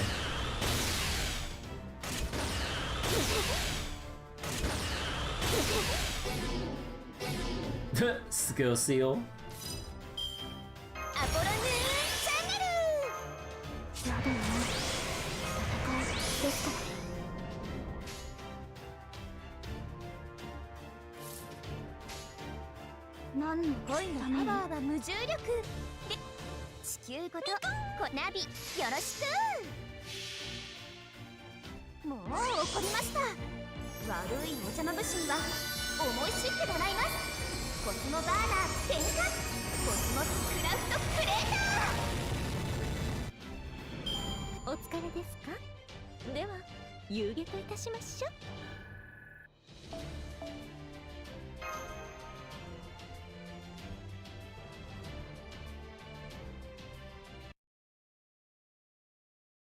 Are we gonna have a Halloween event?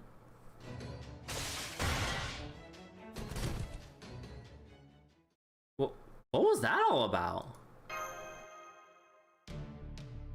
Those AIs who attacked us Those AIs who attacked us once we entered the office area were members of the Laughing Moon Knight Brigade.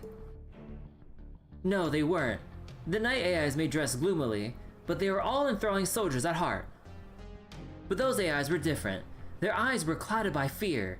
They seemed like criminals pleading for their lives. What the hell are they gonna do for Liz's Halloween? They did a Shuten one, but that was like the single exception. But now we get Ibuki Halloween. Yeah!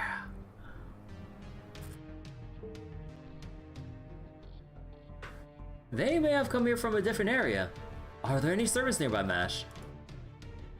Yes, I'm getting signals for two of them. Most likely Astolfo and Roland. Huh, that's odd. There's only one signal in the central area, and it appears to be headed our way. You know...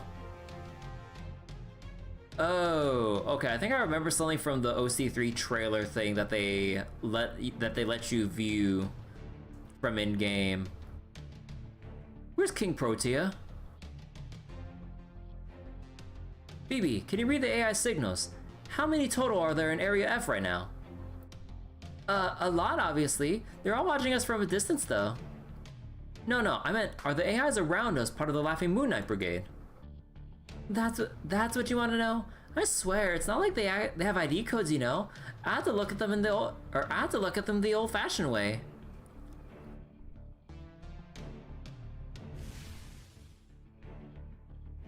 All right, let's see what we got. So wait, can't we say what happened last Halloween? What does Da Vinci know? She thought she was gonna die.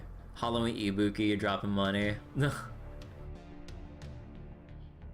You know, I wouldn't mind if we make up an excuse for having Ruler Ibuki somehow turn up for a Halloween event. You know what? Fuck it. Too many BBs starting to make your head hurt. Nah, so we only have this BB and BB to buy. That's all.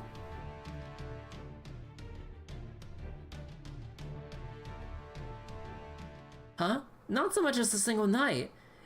It's only more of those advanced AIs. Wait, everyone fall back. Something's not right.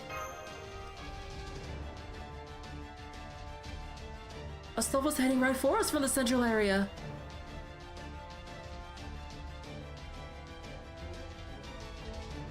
He's shouting something.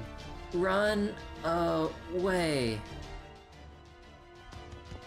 It's a trap! I never sent any challenge letter. I'm sorry.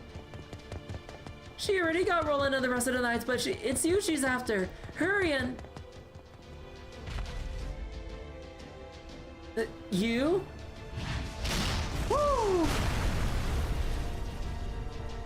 The BB.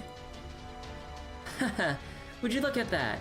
She flew all the way to the mall like an oversized fly. Aww.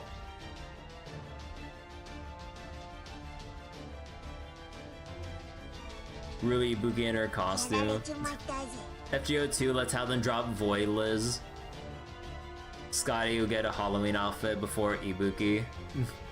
I mean, I can see Scotty. Like, Scotty's a big favorite, so if anyone would get like a Halloween like outfit, it'd probably be Scotty or something. Make her a foreigner. Yeah, I wonder what story they'll make up for, to go along for the occasion, though. Now that's like the big question. So much for BB. That felt amazing, getting rid of the biggest pest right off the bat. That's what she gets for always acting like she's the boss of me, even though she's way weaker.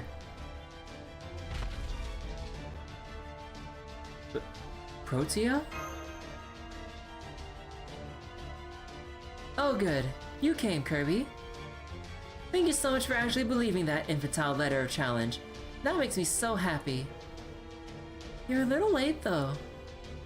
I wanted you to see me exterminate the knights, but I'm already finished. Roland was no big deal either. I knew heroes from human history were useless. But what can you expect? Humans spent 3,000 years trying to grow and change, all to no avail. So I decided to stop caring about them. BB Dubai had the right idea. Which is why I'm going to become a moon cancer myself and make this area my home. Uh-oh. But bad Protea, no. No moon cancer transformation for you. Once I get my hands on one of the candidates, either Jinako or Astolfo, doesn't matter to me. I'm going to change my class by eating the uh-oh. What happened to you, Protea? Huh? You don't understand even after everything I just said? Yikes. Stand back, Master. If that letter of challenge was a trick on her part, then we shouldn't be fighting Astolfo. King Protea is clearly set on killing you. Not us, Master. Just you. That's right. I really want to mess you up, Kirby. So before you can ally yourself with another moon cancer, I'm going to squish you until you disappear. Is she just past reason now? Well said. It sounds like you have a death wish. Fine by me. You won't be the first giant I felled. Get ready, Master. If Protea's gone bad, we'll just have to discipline her so she sees sense again. As much as it pains me to say this, I agree. We have to stop her, not just for our sake, but for the Protea we know as well. But no matter how you look at it, she is the Protea we know. There must be some reason for her to... No, there isn't. But if I had to name it, I'd say that I'd say it's that I know my place now. And I don't mean physically, of course. Now I understand that you puny humans are no different from insects. Protea is raising her hand. She's about to try to crush us. I'll take the hit. The rest of you, use this opportunity to strike back with your noble phantasms. Big as she is, you'll need to hit her with everything you've got if we're going to win. It's no use. I can't stop either side.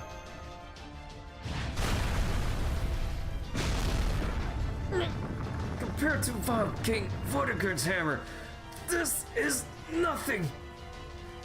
There, I stopped her. Nikitich, Bartholomew, hit her with your noble phantasms.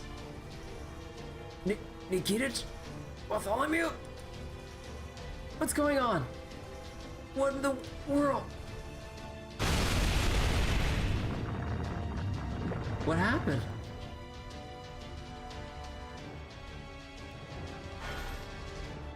Percival? Nikitich? Bartholomew? No way. She got them all in one blow? See? Insects. Now, do you understand? It doesn't matter how many servants you have. You were finished as soon as you got here, Kirby. Tee? How does it feel to know you've been tricked by a girl you thought was harmless? Are you angry? Ashamed? You want to cry? You want to run away and give up? You poor miserable thing. But then what can you do? You're a tiny insignificant insect in body and mind, so don't feel bad about it. I'm certainly not going to anymore. Slime Protea's one heck of a feat. Even if for a little bit. Master! Why you? Oh, Astolfo. Astolfo? Huh. You were already as good as dead. You should have stayed out of my way while I had fun catching a little bug. Or had my fun catching a little bug. Oh, but then again, you just saved me some time. Thank you for jumping straight into my hand. I guess I'll start with you then, Astolfo. First Moon Cancer Spirit Origin, down the hatch. Tags, Vor.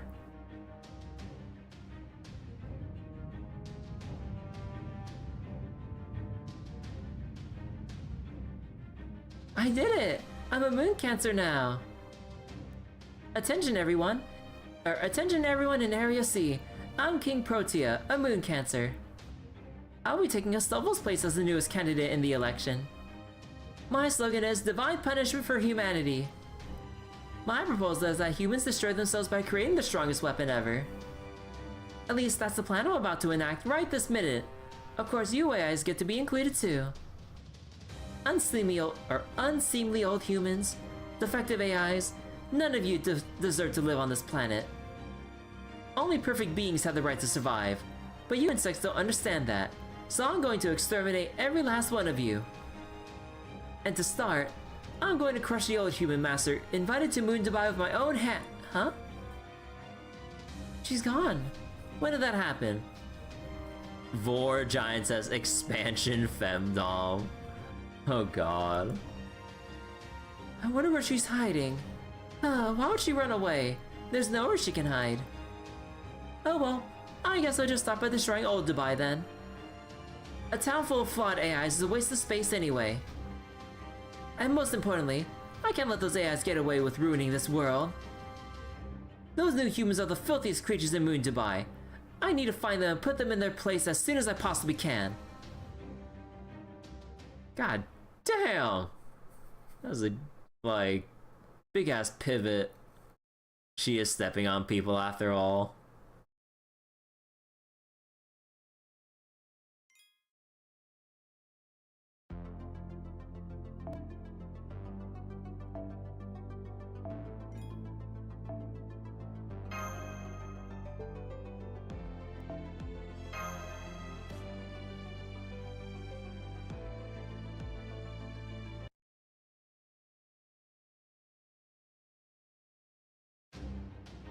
I guess I'll start with you then, Astolfo. First Moon Cancer Spirit Origin down the hatch. Astolfo, I gotta go save him. Don't bother. You'll never make it in time. Now come on, this way, Kirby. You too, Mash and Lip. I can only keep this back door open for 10 seconds. I don't even know what's going on anymore, but okay.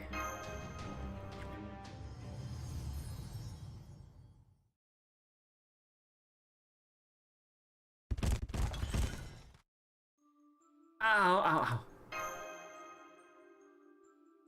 Whew. Wasn't sure that'd work. Lucky for us it did. Maybe Beyond the Moon helped. Anyway, Kirby, Mash, Lip.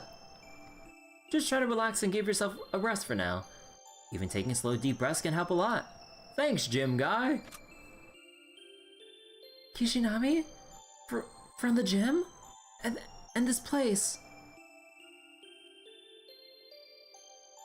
This is the digital world, isn't it? The kind BB made before. Nope, it's not. We're making a quick stop in this world's shadow. Think of it as a back door to a secret emergency evacuation area. There is not much of anything you can do here, but the good news is, no one will find you here either. Francis Xavier with a common W. Go on, try looking up. Oh.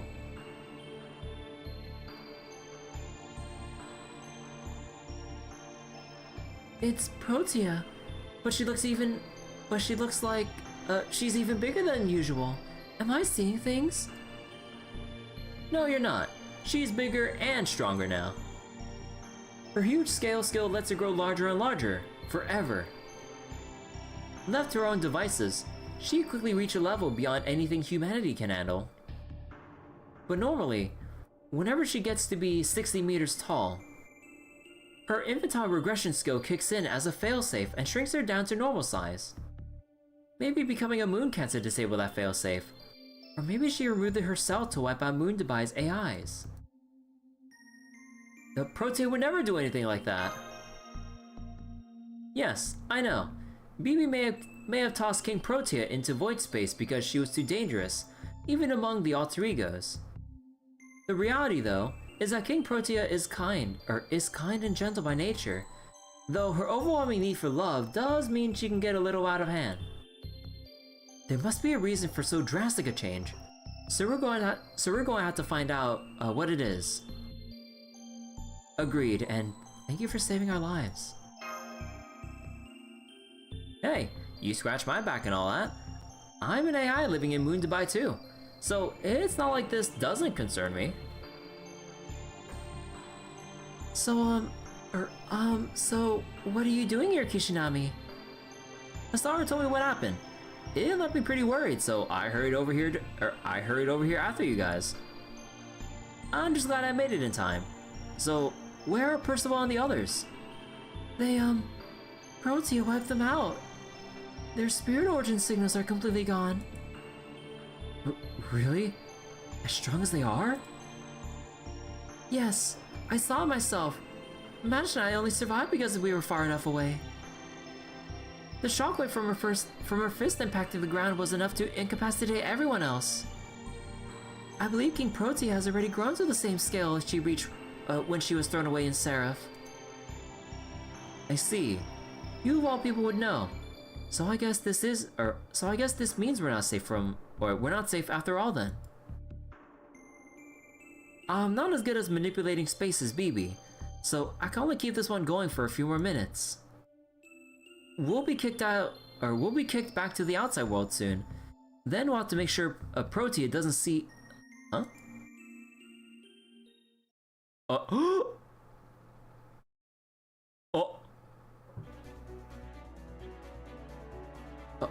Oh no, she's headed to Old Dubai. Kishinami, please, send us back to normal space. We have to stop her. Stop her? After she just deleted servants as power of Sir Percival and Nikitish in a single blow? The safe move would be to wait here about 5 minutes, then make a break for Area I as soon as we pop out. don't have a chance against her. Or maybe not, but we can buy time for everyone else to escape. Ah, sheesh. You're even more stubborn than you look. Gutsier too. Alright, if you're that set on this, it's time for your senpai to step it up. No more playing it safe for me. Let's go after Protea right now, Kirby. It won't be much, but at least we can help some people.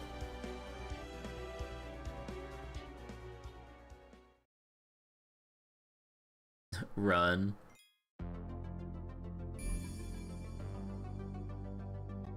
It would be nice if we could see like a little chibi Protea like marching her way to Old Dubai from here. That'd be a nice little detail. Archer and Lancer. MASH starting member required. And we have to use... Oh, does she have to be frontline? Oh, thank God. Oh, thank God. Okay. I think we'll just go with Ibuki, and then let's just replace for Tamamo.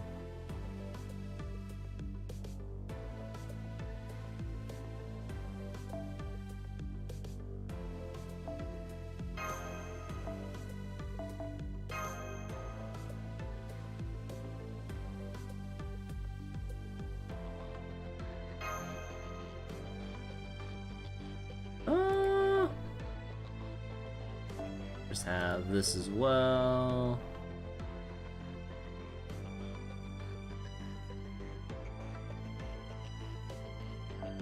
You know what? Hold on. I'll also just put in the NP gain here. Oh, right, starting member. Mash.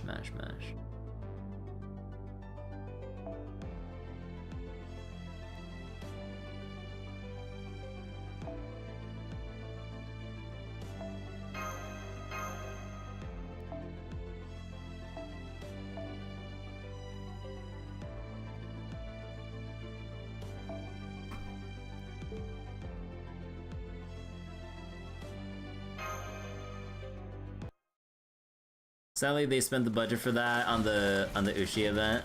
Wahahaha.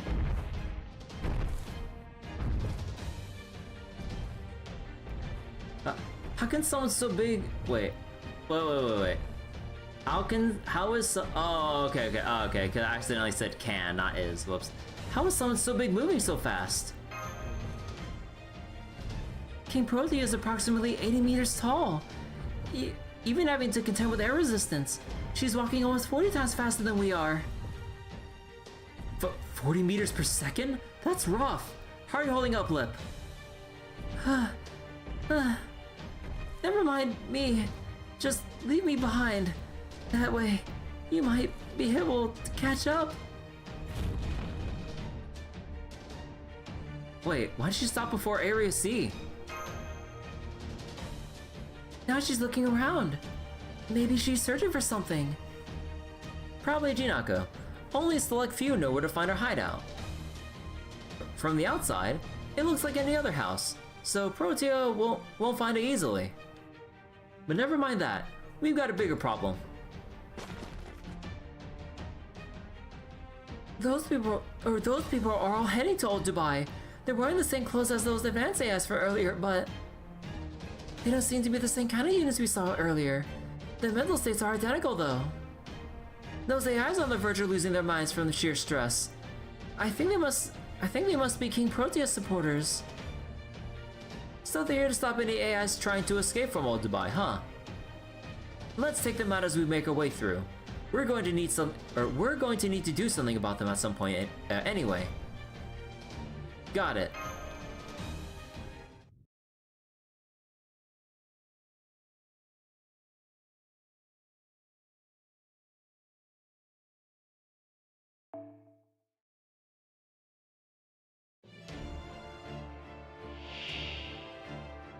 prisoner bird?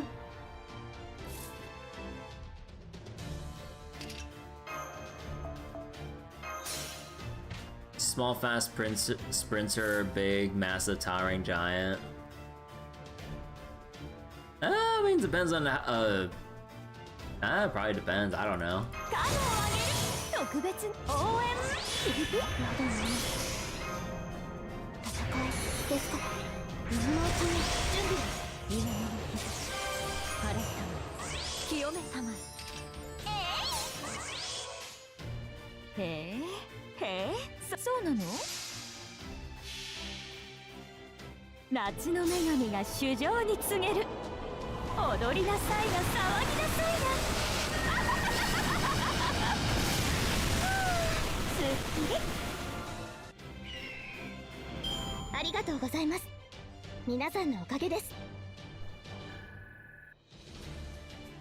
If it's the legs that are long, they have a longer stride.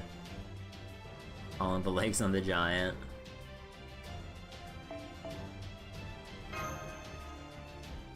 Carnival Phantasm, FGO, Protea, beat Achilles, and Atalanta in a race. I mean, anything could happen in Carnival Phantasm. But what's Protea doing now?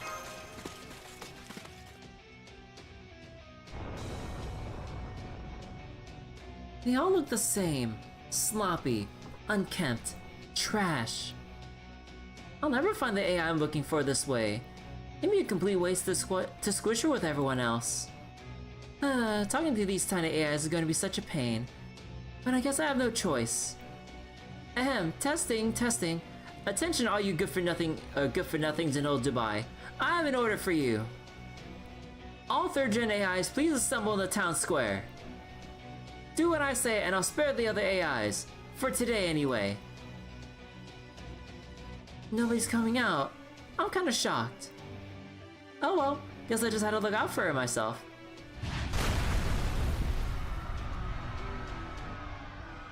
You see? This is all your fault. This is what happens whenever I enter other areas. Didn't Kirby tell you? The whole district can just sink from me walking in it. But before I do that, I'm giving you one last chance. Please send out a 3rd gen AI named Beckman. Anthony Beckman. Oh. He's one of the most sinful people in Moon Dubai. Nothing more than a stain left by old humanity.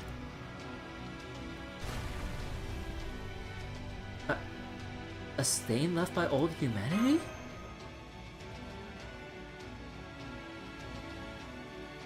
So Achilles and Atalanta need time to build up their speed. Kunkro just needs to stretch her leg out. This is really bad. Let's hurry to the plaza, Kirby. Jinako will try to keep Anthony safe no matter what. Not only Protea, right to her. Mash, open up a comms line to her hideout and tell Jinako to run for her life.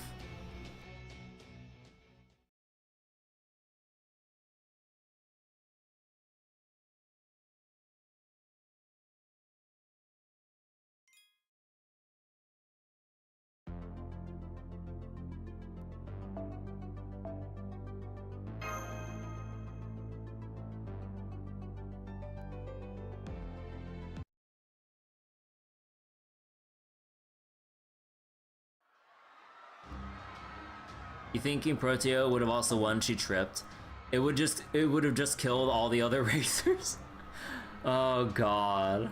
I mean, yeah, her tripping would just cause like a huge like catastrophe from the earth, from literally the earth quaking from the trip and the shockwave, and all those unfortunate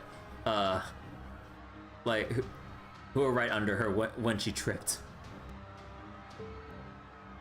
Everyone, run for your lives! Get away, or get as far away as you can! Stay out of the buildings! If the ground sinks, you'll be buried alive in them! But if we go outside, there's a bunch of crazy advanced AIs out there trying to kill us! We can't go out! We can't stay inside! What are we supposed to? She's already practically on top of us! What about the AIs in the South District? Has anyone seen my wife? She still hasn't come back yet! Oh god, everything's falling apart. Old Dubai's sinking into the ground. Stop it, please stop. What did we ever do to you? We never choose an extinction as stupid as being done in by our own weapon.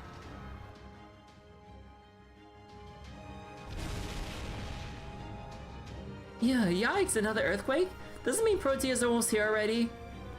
No, I can't tell whether she's being cautious or trying to scare us, but she's moving very slowly. We still have some time before she'll arrive at the plaza. What do we do, Jinako? Do we comply with her orders or do we make a run for it? Her orders? You mean... Oh, right, she asked for Anthony by name. I didn't know you're such a ladies' man. What's the story there? Are you actually famous? Were you part of some top secret project or something? No, nothing like that. From the moment I woke up in Moon Dubai, no. From the moment I was born as an AI, I'm nothing but an average 3rd gen. I've never caused any problems. Never been a topic of any discussions. Nothing. That's what I thought. You're just as human as I am. Towers and buildings are like Legos for her. And she's immune from damage from stepping on the Legos. You don't think Melusine existed back during Carnival Phantasm? If she did, she would have survived the earthquakes. She would just have to dodge King Protea falling on her.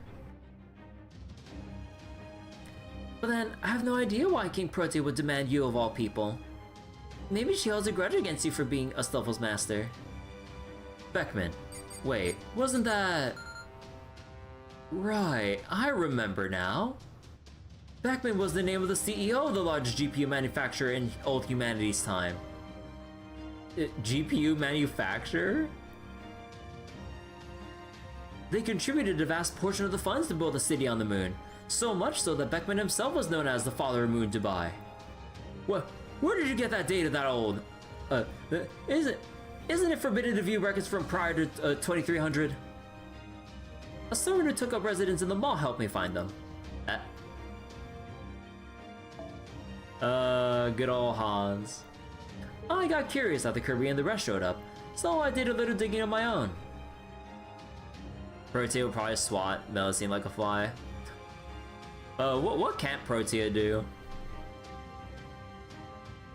Needs time to build up speed. Well, that's all I know. The records didn't say anything about what kind of person Beckman was. So let me guess, Anthony. You're a 3rd gen AI based on this Beckman, aren't you?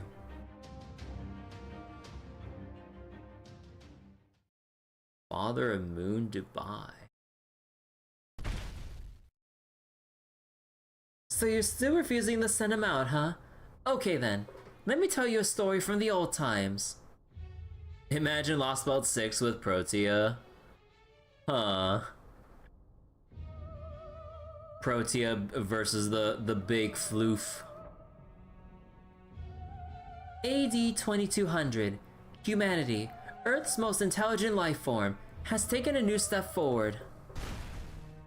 That was the year when AIs were recognized as not only possessing human rights, but as sentient life forms unto themselves.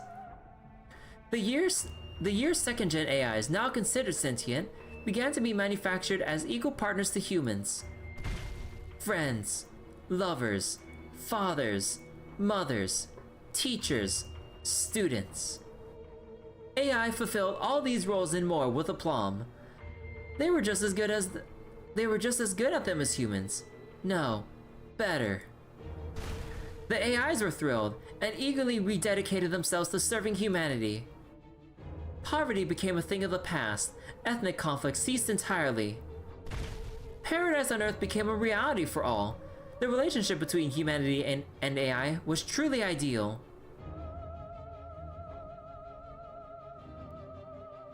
But it didn't last.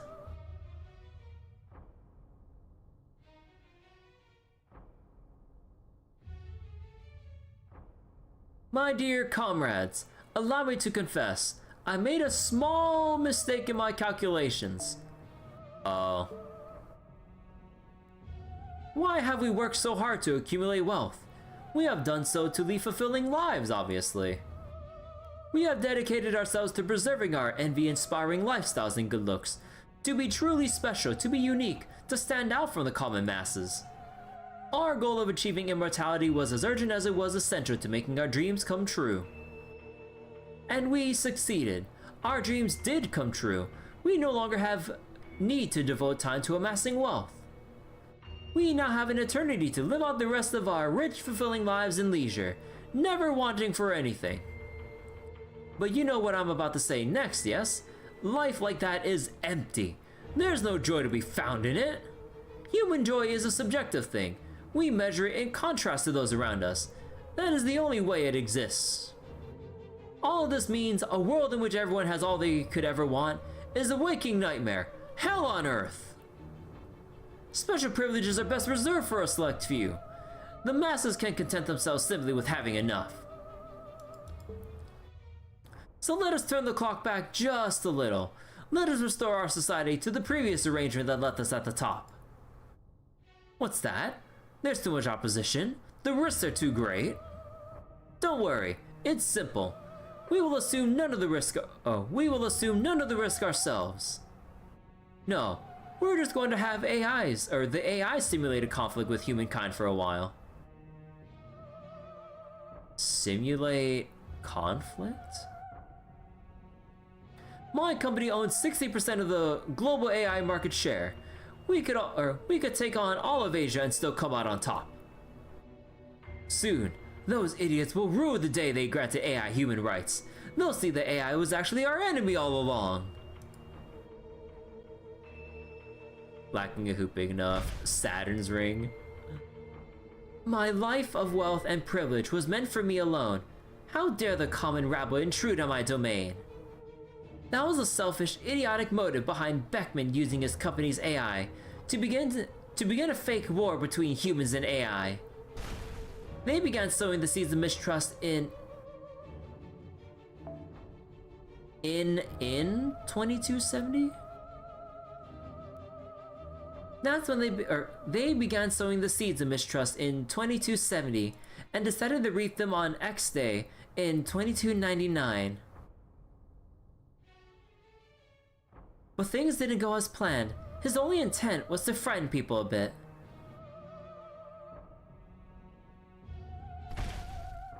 Dazus would appreciate that. Instead, AI pressed humanity to the point of desperation, far beyond the point it could all be laughed off as a mistake. The problem? Beckman was an investor, not a computer expert.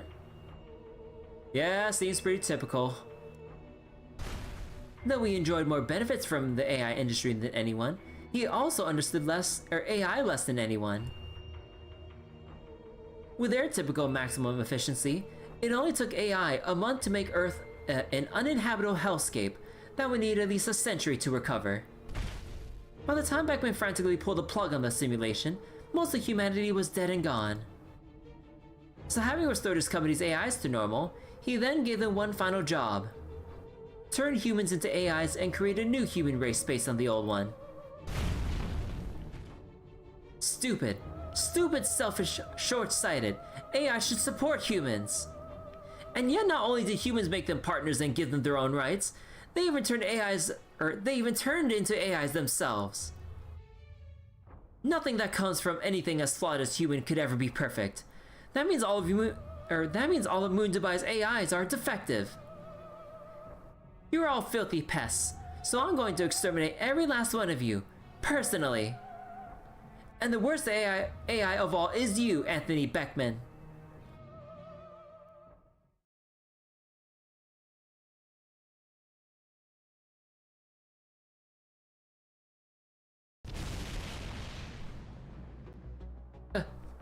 Is that true, Anthony? I think so. King Protea's accusations are accurate. Well, it's not like you yourself did those things. It was the human you're based on.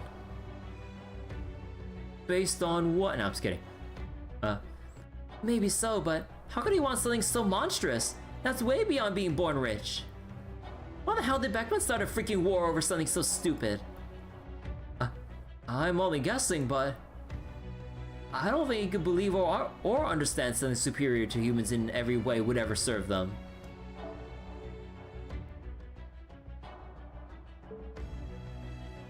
I think the part about him being special was only pretext. The truth is, he was probably just afraid of something being better. And that baseless fear of AI led him to wiping out humanity. If true, he was monumentally foolish.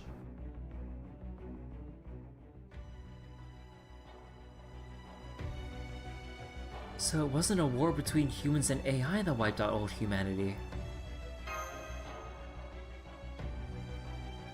It was a war between humans using AI as their proxy.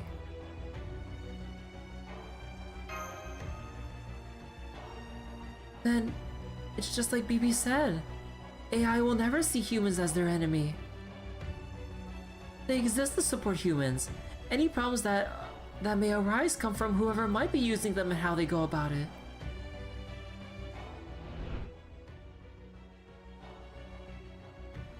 Then came AD 2299. The year war broke out between humans and AI. Oh, hey, wait, that's us talking. A war between humans and AI.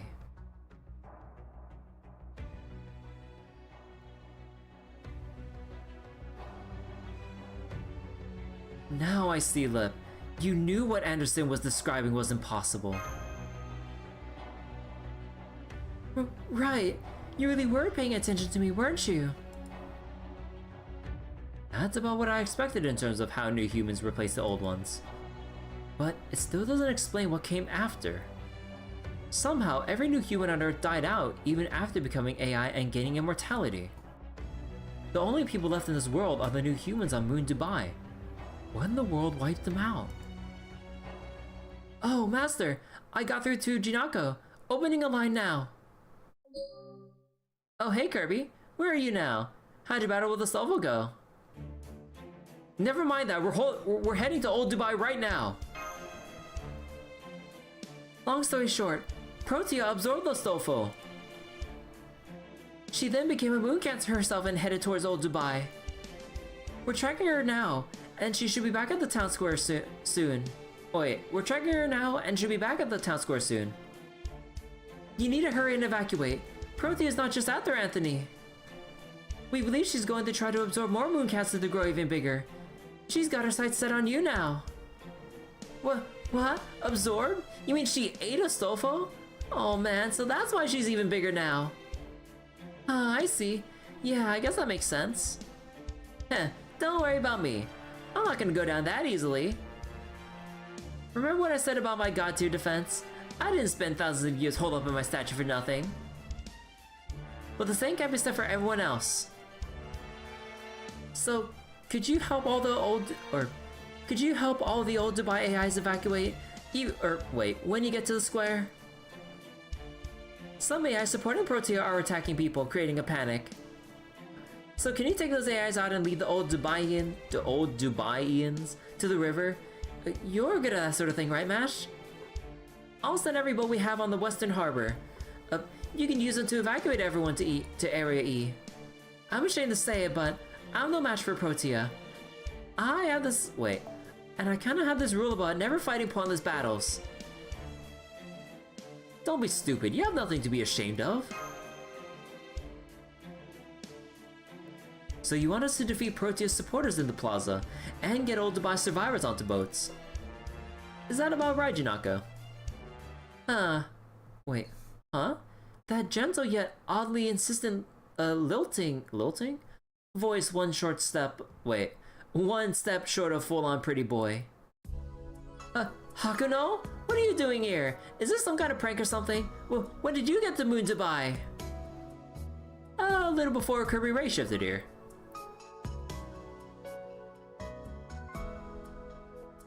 Sorry I didn't stop by sooner, but if I had, you'd have joined my side without thinking twice, right?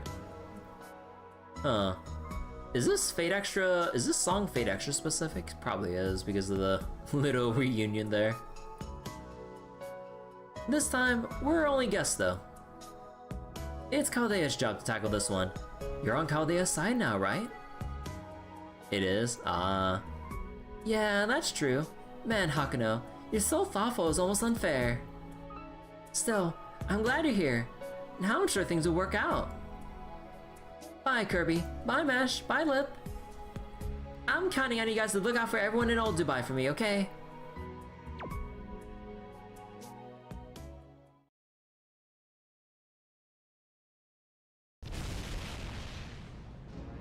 Wow, that last one was huge. Is Protea finally making her way here?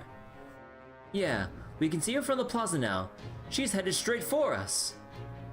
There's nothing special about Anthony's spirit origin. You, on the other hand, are a moon cancer. She must have picked up on your signal by now. Time to make up your mind, Jinako.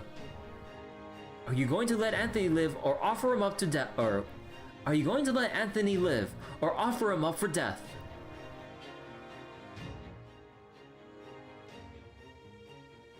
Take a look outside. It's a real mess. And it's not just old Dubai. AIs everywhere are suffering breakdowns. Even with AI's advancement, a human still found a way to hurt others. Someone like that getting to become immortal by becoming AI. How horrifying. How can it really is well liked by those who know them? Yeah. It doesn't matter if they become AI. Deep down, humans will always be humans. I swear, that giant girl really ran her mouth, but facts are facts. All the old Dubaians who were panicking a moment ago have stopped dead in their tracks. They know they can't argue with her. As they say, garbage in, garbage out. No, it's okay, Jinako. Just give up Anthony and run for your life. This is our problem, not yours. I can't do that. I'm not going to run away. I'm not going to give up I'm not going to give up Anthony either. Or Anthony up either. For a start, they're not garbage. Not one of them has said anything to make them sound otherwise. I've been hearing the cacophony of old Dubai falling apart, but you know what I didn't hear?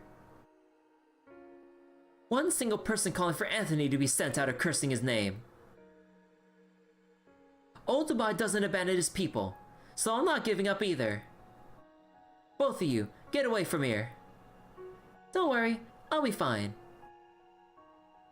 Kirby's gang will figure something out once everyone gets to the plaza, or once everyone else gets to the plaza. And as long as I'm here, Protea won't care about what's going on in the plaza. Once the two of you are on a boat, I'll escape through the secret underground passage. As long as I'm in hiding, I won't be able to contact you. I'll be fine though. I've always been great at camping. Meanwhile, I'll be counting on the rest of you to hold down the fort. But, do I even have a right to go on living? Of course you do! You're still our Anthony! If ignorance and inaction were crimes, I'd be doing hard time for the next 20 centuries. Easy. So go on, get out there. There's no point in me playing decoy if you two just stick around. Understood. Let's go, Anthony. But Anthony. Moon Dubai's my ideal city. I ought to know. I've been watching it for 19 years straight. This Beckman guy might have been irredeemable, but he still played a big part in creating this place. It doesn't matter if he was trying to atone for his crimes, defending what he'd done, or even just trying to make himself look good. Without him, Moon Dubai wouldn't exist. Everyone has a part to play. There's no such thing as being useless and worthless. Those are just things we tell ourselves. As long as we keep pushing ahead, things will balance out in the end. Trust me, I speak from experience there. Anyway, things will either work out, or they won't, or they won't. Don't worry so much.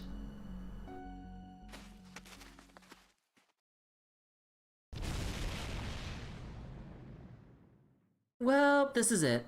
I wonder how far I can go. Man, I hate actually having to work. I'm kind of hungry too. Oh crap, now I'm getting worried. Come to think of it, I haven't even had lunch yet. I thought you might say that. Here, your favorite, pizza and cola. Yay, you're the best, Hasara. Ah, yeah, this is the stuff. There's no food like junk food. She's just like me for real. Really? Even now? Maybe I'll try some myself then. Move over. What? Oh, come on, Hasara. You don't have to keep me company. It's not like you can taste it, and I'm used to eating alone. Don't be like that. This is my chance to show you how much I appreciate all the work you've done these past 19 years. Honestly, I'm a little worn out myself. I'm sure God wouldn't mind if I take a long break here for a while. Besides Ayaka, Haken is their favorite MC. Prototypes of a Forgotten Story. So don't worry about it. We're not gonna die anyway. We'll wake up again when we feel like it. Come now, don't cry. On behalf of all the good-for-nothings who came to Old Dubai, please allow me to say, thank you, dear friend. You helped us find purpose in working again. You gave that to us. You're welcome, Hasara. I usually hate doing actual work, but in this case, the pleasure's been all mine. Aww. Aww. Junako, Hasara.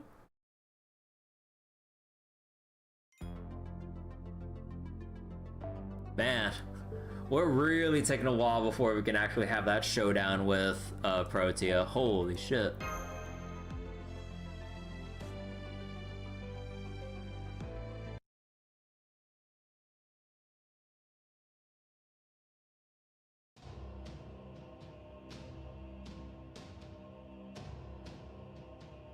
What, that's it? I thought you would at least try to fight. You're just curling up into a ball. Cute, you look kind of like a little turtle from up here. Don't mind if I do. See? You're gonna get smushed. Not much longer now. Nobody's coming to save you. Okay, hold on. Hecking visuals are like glitching out because of the thing here. That's why I look purple there for a second, because my screen capture isn't really working like super well. This is great. I love being strong. Being big is the best.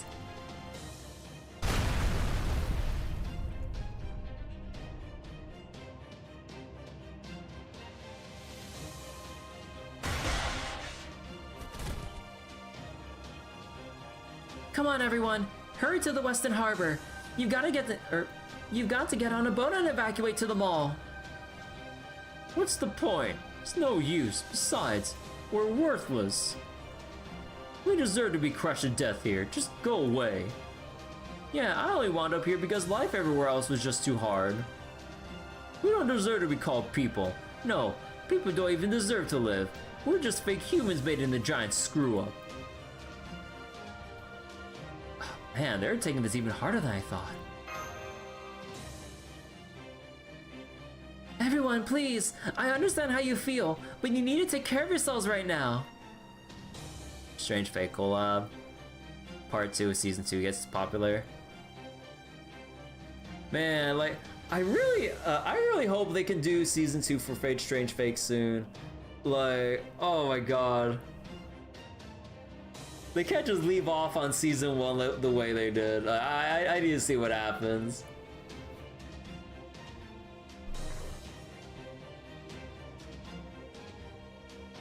There's nothing to be gained from staying here. Do you want to die along with Old Dubai? Yes, they do. That's exactly what they want. Anthony! Oh, thank goodness you're okay.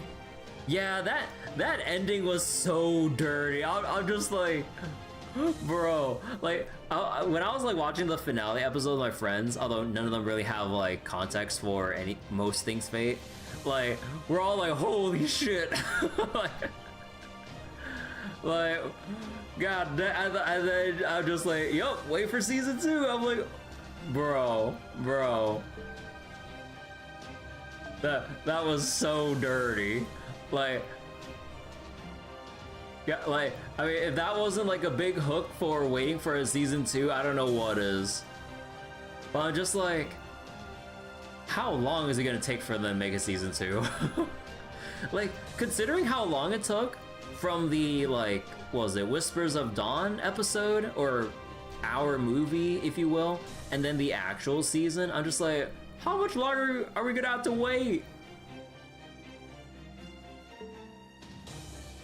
I am. Thanks to Junako hiding me. She said we'll be okay if we head to the harbor from here. But I don't think they can move. Their mental load is just too big. It's too big to process right now. I feel the same, honestly, but right now, I'm prioritizing what Junako told me to do. So, Yeah. I'll convince the other AIs to run. The rest of you, please head for the harbor as fast as you can. Everyone, I know I have no place to talk here now of all times, but please, get on the ships! You'll be safe if you hurry. Jinako is drawing the Giant's attention. She said once you're all safely on board, she'll escape via the secret underground passage. So please, hurry! As long as Jinako is around, we can rebuild old Dubai again.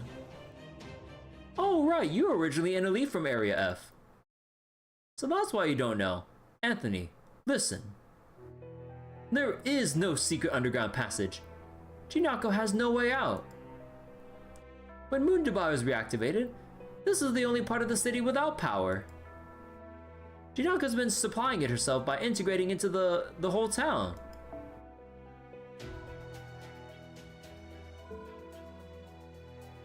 She's not left that room so much as once, right?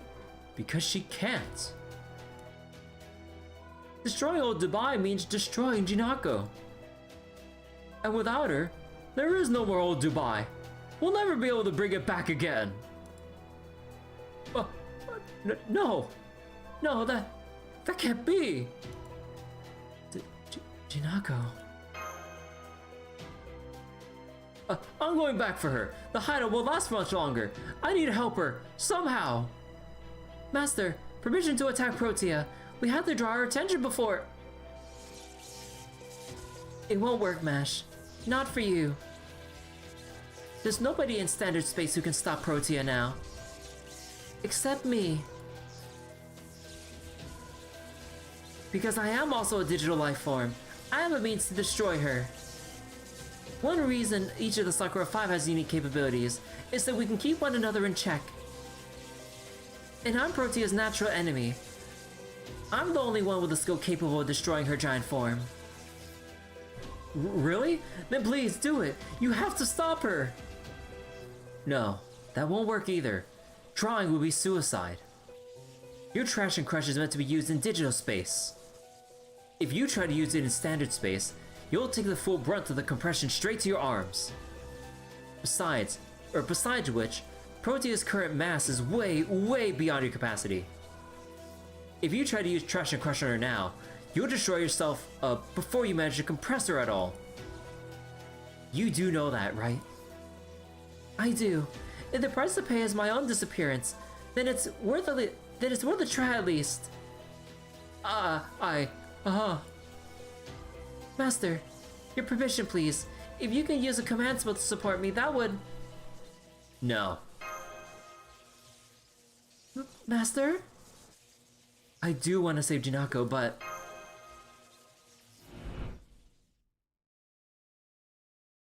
Bye, Kirby. Bye, Mash. Bye, Lip.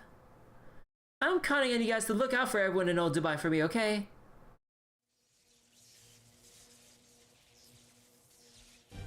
Not the cost of losing you.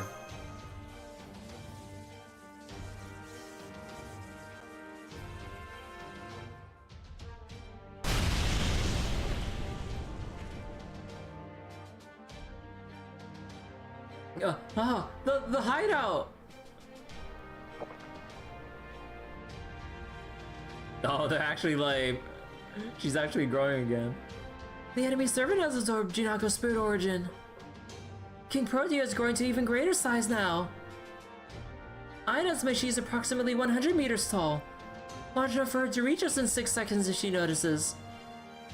What will you do, Master? I'll fight. Anthony, get everyone to the ships. Please. Just like getting that just alive. Hey, still alive though, right? Don't ask about how long. Understood. I'll be right there with you, Master. I'll fight for as long as I can to buy as much time as possible. Thank you, Mash, and I'm sorry. Not at all, Master. I should be thanking you. For me, this is the best choice you could have made. Wait, hold on. Sorry to keep stopping you guys, but I think you should guide the AIs to the ships. If you just want to slow her down, there's someone else better suited for the job. Lip, if any of the AIs refuse to listen, would you just drag them to the ships? You could even use TNC on them if you want. You should be able to handle about 50 AIs, no sweat. Oh. Damn, just like compress them to just like force them onto the ship. Holy shit.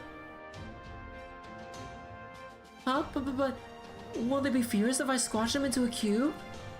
Don't worry about it. They might be upset now, but they'll be grateful later. I guarantee it. Whoop, looks like Protea noticed us. Go on, Kirby. You better hurry. I'll catch up with you guys soon. I'll catch up with you guys later and tell you more then. But who's this person better suited for the job? Okay, come on. We all know what's gonna happen. Huh, I'm glad you asked. You see, my job at the gym is only a front.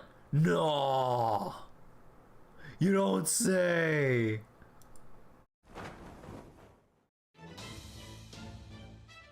Oh damn, he's got the outfit on.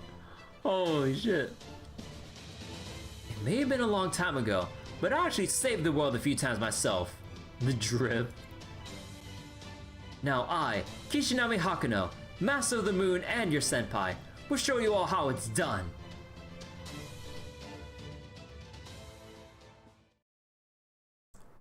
Damn, is he just gonna solo that?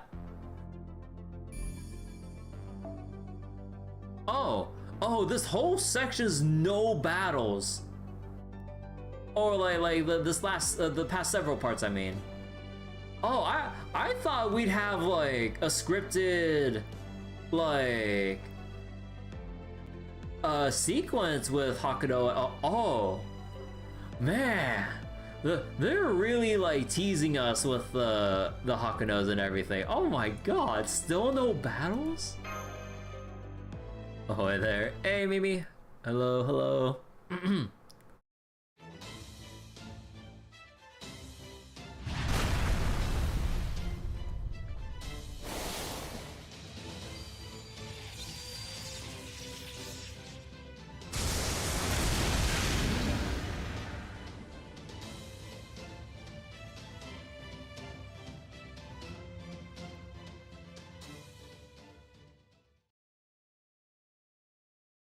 And he's gone. Show us Fate Extra CC and Extella.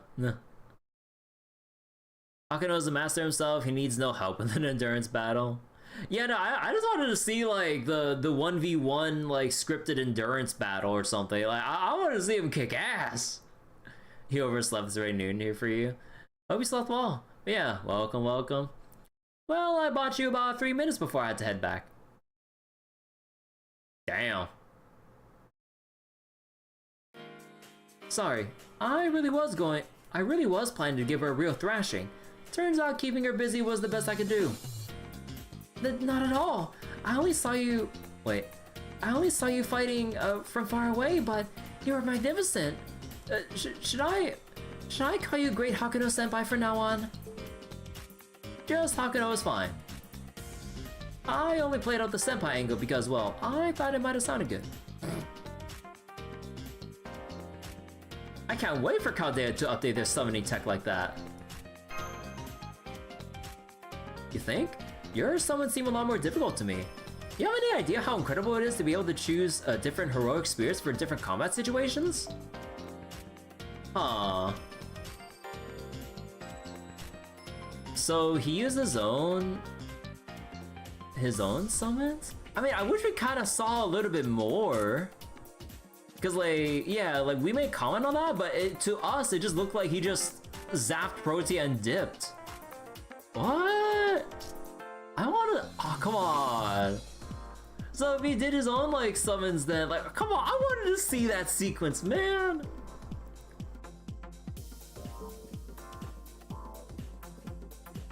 Anyway, I've shown my whole hand now.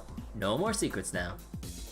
We've got a lot on our plate here, but I think we'll see the light at the end of this tunnel once we get to the mall. Suppose we do get to use them in a fight soon. Yeah, I mean, there better be a fight. I'm even more disappointed if we didn't have any way to, like, actually have him help us in a fight. Why? Is there some kind of secret weapon there or something? First, we should check the roof. Don't you remember? there's a good chance we'll find BB poking out of it somewhere after Protean knocked her in that direction, right? Oh yeah! Oh yeah, BB did get knocked away, didn't she? Right.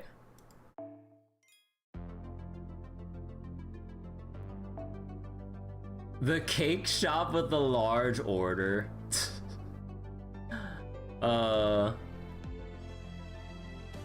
But I think this is a good point to switch games for tonight. I was kind of thinking about it. I was kind of like on the fence on whether or not I wanted to switch it up for tonight or keep going with FGO. But part of me also really wants to get back to some Maple Story because I'm on like the very edge of like hitting level 30 for the job advance in Maple Classic Beta right now. So I do want to make them like the most of the time for the beta and everything, because like it's not really that long, it's only just over a week long, so it's not like I have like too much more time to like see more of the beta's like content and everything. But yeah, we'll stop it here we'll stop FGO here for tonight and we'll switch to Maple Story in a bit. Let me just check something here.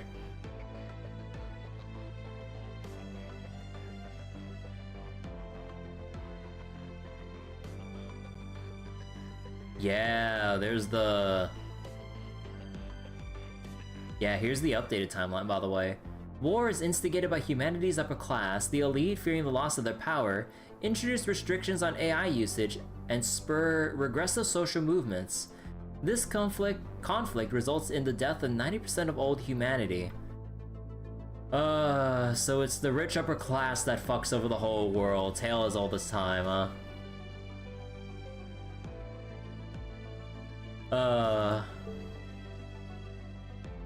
Do you actually use all 6 rows of support, sir? Even I don't use all 6 rows. I only use the first 3 and like just use the 4th as like the event one because I don't really see like too many other ways of like filling out the rest. Well, I mean technically there's more than, well, maybe I should use more event servants or event rows. But yeah, let me go switch to Maple Story for tonight, and I will leave a link in YouTube chat for the Maple Story room because I do have the room separated. Let me go switch it up right now. You need friends, most are inactive. Yeah, I just accept randoms at that point with FGO, because yeah, like hard to find people probably within our own friend circles, like who might actually play or even keep up with FGO. But yeah, okay. Give me a moment here and I'll get everything set up.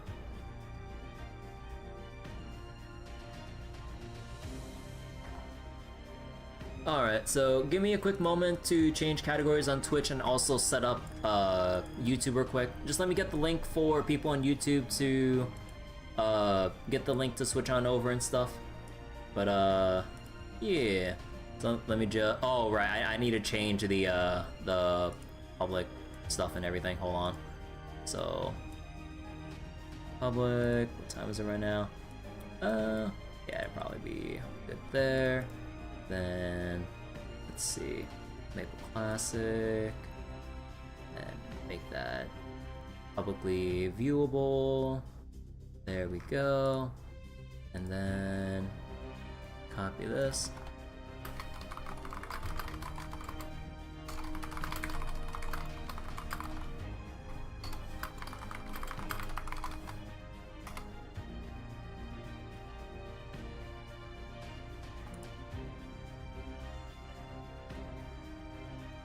Alright, so for everyone watching on YouTube, I'll be switching to Maple Classic in a couple minutes while I shift everything over.